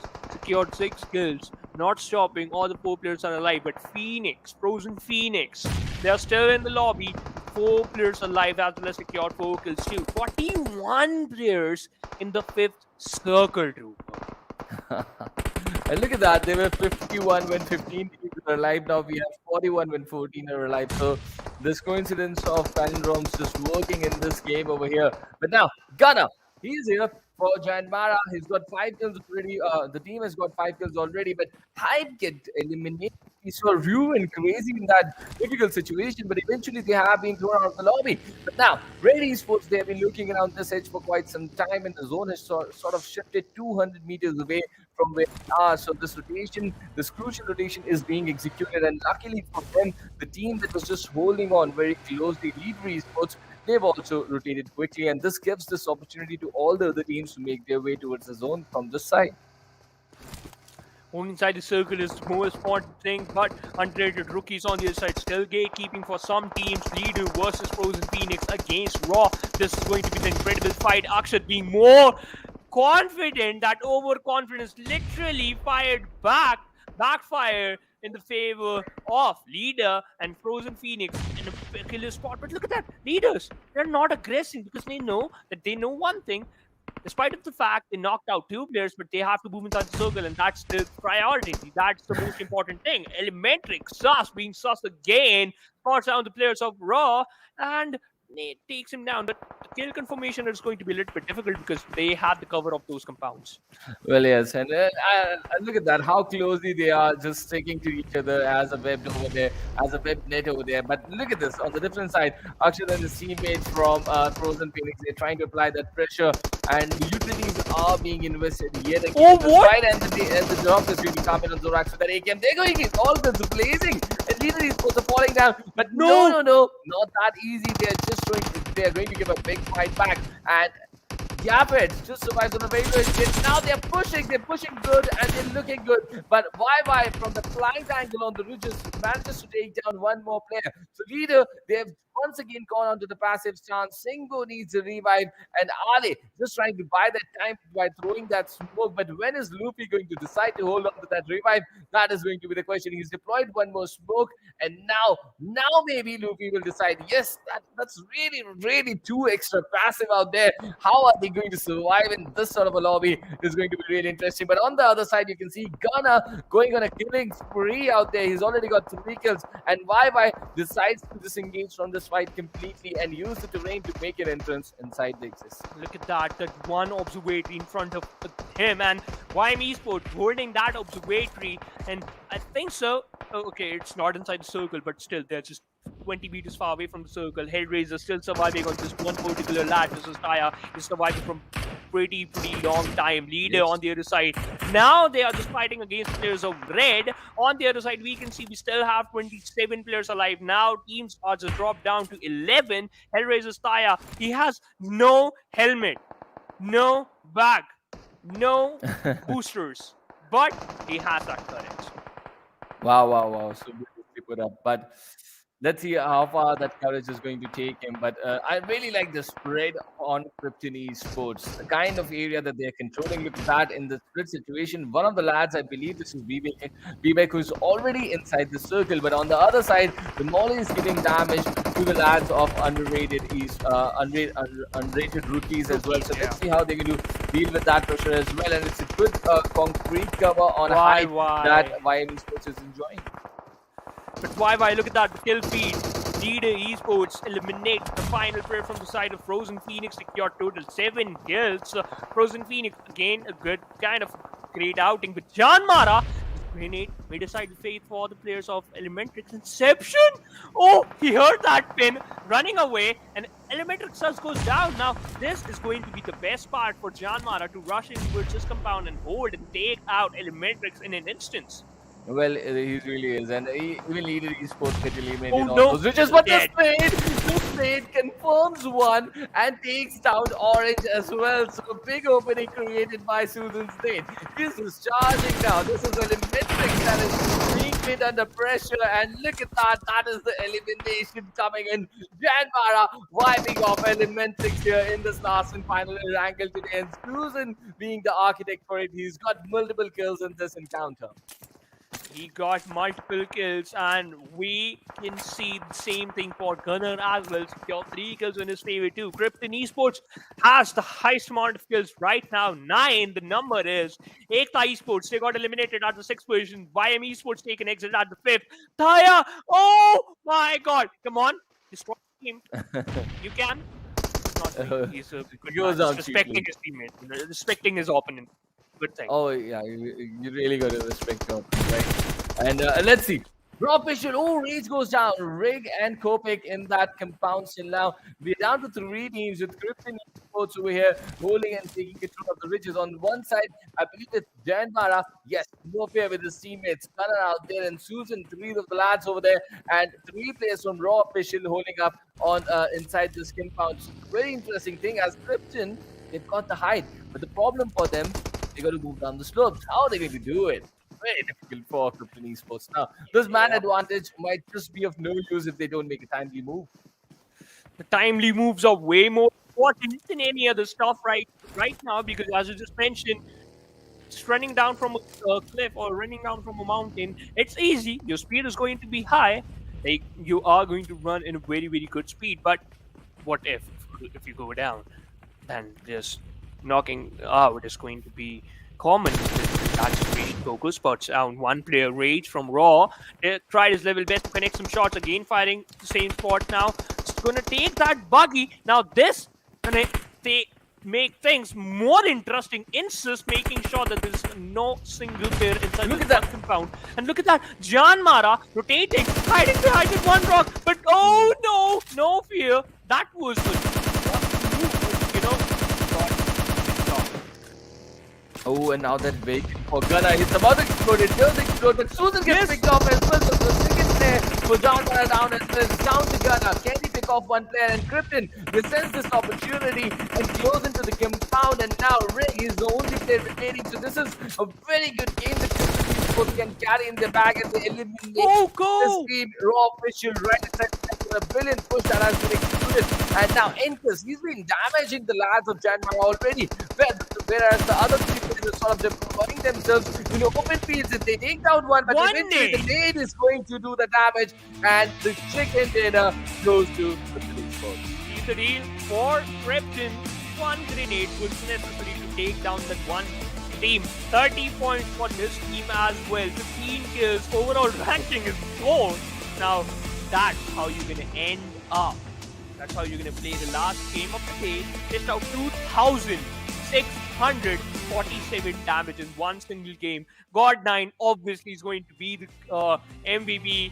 Secured 4 kills. The damage to kill conversion is also amazing. Survival time is 24 minutes, 28 seconds, 3 assists. Oh, well, yes. This is a really good number. But 859 damage. Wow. That in this Erangel game. 4 kills. Krypton, God9 has been consistent for the team today and he's been rewarded with some good kills as well. So all in all, it was a decent performance coming in from Krypton Esports, and they would be really happy. In the 8th game, they get this chicken dinner. They're going to position themselves really well on the leaderboard, and even if they're going to slip and fall down tomorrow when Group B and Group C are going to play their matches, they're still going to find themselves in a decent spot. Yeah, they're certainly going to find themselves in a decent spot. But Trooper, just imagine JyanMaara. Right now, they are holding the first position for a bit so long, from so long time. Right now, the important part is they haven't secured a single chicken dinner. The question is for how long they can stay on top without securing a single chicken dinner. What do you think?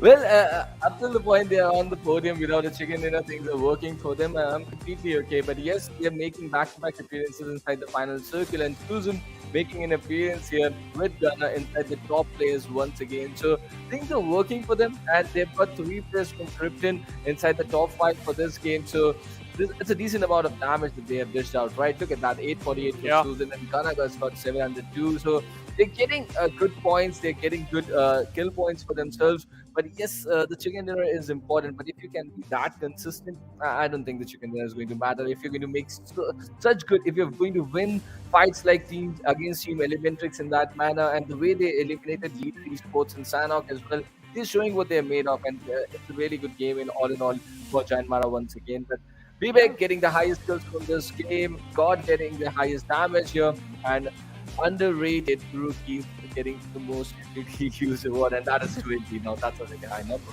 That's certainly really high number. But let's talk about the match ranking. Krypton Esports with total 30 points onto their name. JyanMaara 22 secured by this team. Raw on the third with 13. Hellraisers heavily dependent on those placement points. 8 placement points, and that is their total points number. Frozen Phoenix and DE Gangster, both the teams secured 7 total points. 1 placement point and 6 kill points. Elementrix also secured 7. So as Ekta Esports. Now, YM Esports also secured 7.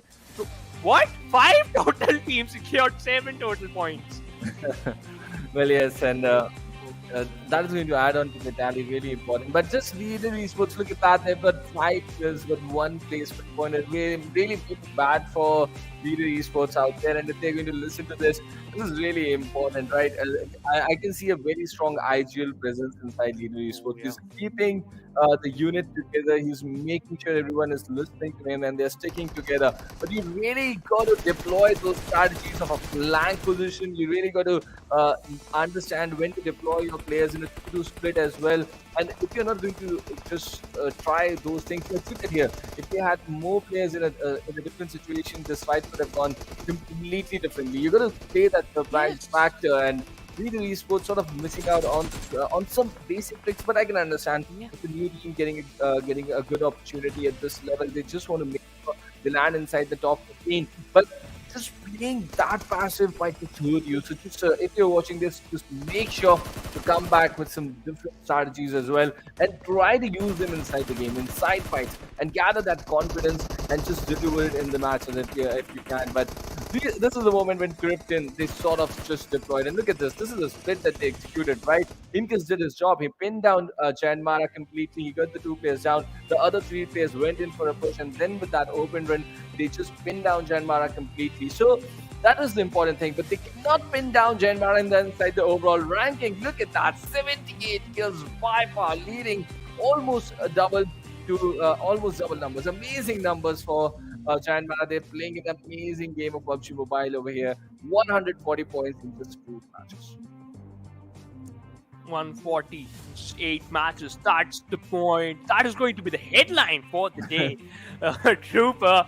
And look at that. They have a huge lead against the Gangster, which are situated at the 2nd position. But as I was just talking about Leader Esports now, they are at the 8th position. Yes. Yeah, so passiveness as well as the passive gameplay is sometimes over aggressive. It's just working out their favor. But as you were talking about, that sometimes if you find an opening, the procedure is to rush in. It's gonna work out. Like, the chances are there that it might backfire, but you have to trust the process. It's like Team on 40. Yes, Joseph. I really like the word play over there. But underrated rookies is behind them. That is the 15th and the important spot, because there's going to be line drawn below the hashtag 15 mark in this region of Nepal, and they are not going to be part of the regional finale. So if you're there right now, you really got to figure out why and make sure to come back really hard tomorrow. And if you've completed 8 matches and you're still behind that hashtag 15 mark, so you just got 4 more opportunities. So you got to come all guns blazing when you get those matches to play. But look at where Frozen Phoenix are with 8 matches. SOLTI squad also not looking that good. I'm surprised. The Strangers, 8 matches, 18 points. Wow. So how is this even possible? There's an amazing team. What an amazing squad they are. It is possible, but I totally agree with that point, right?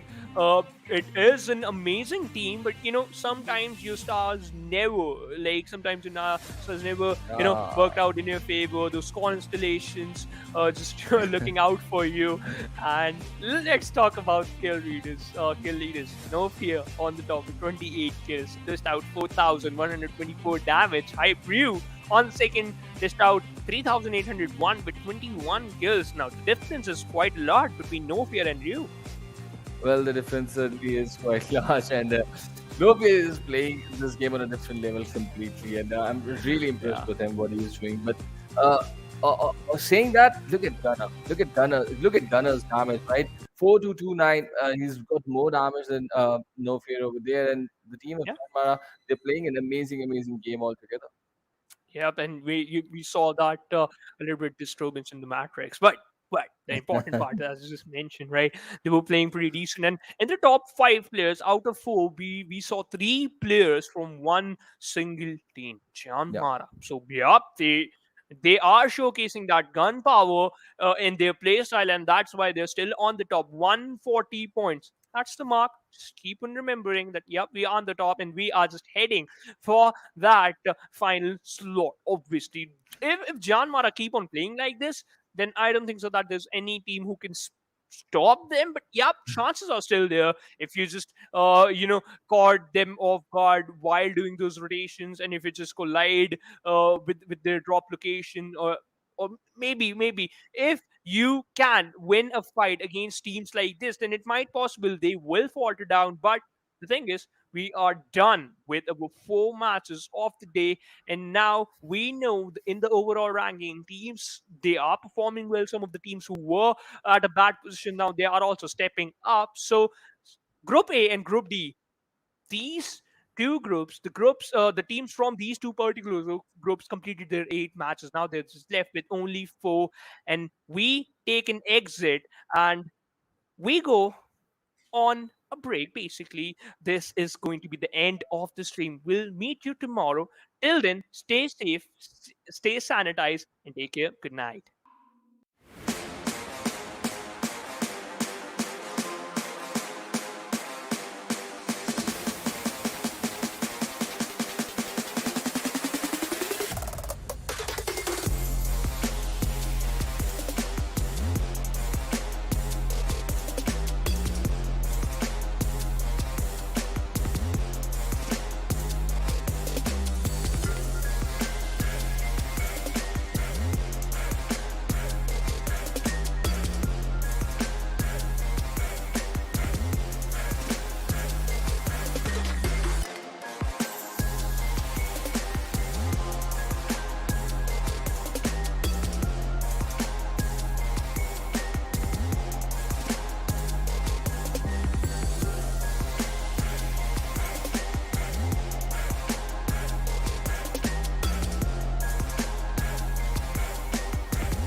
Let's get it.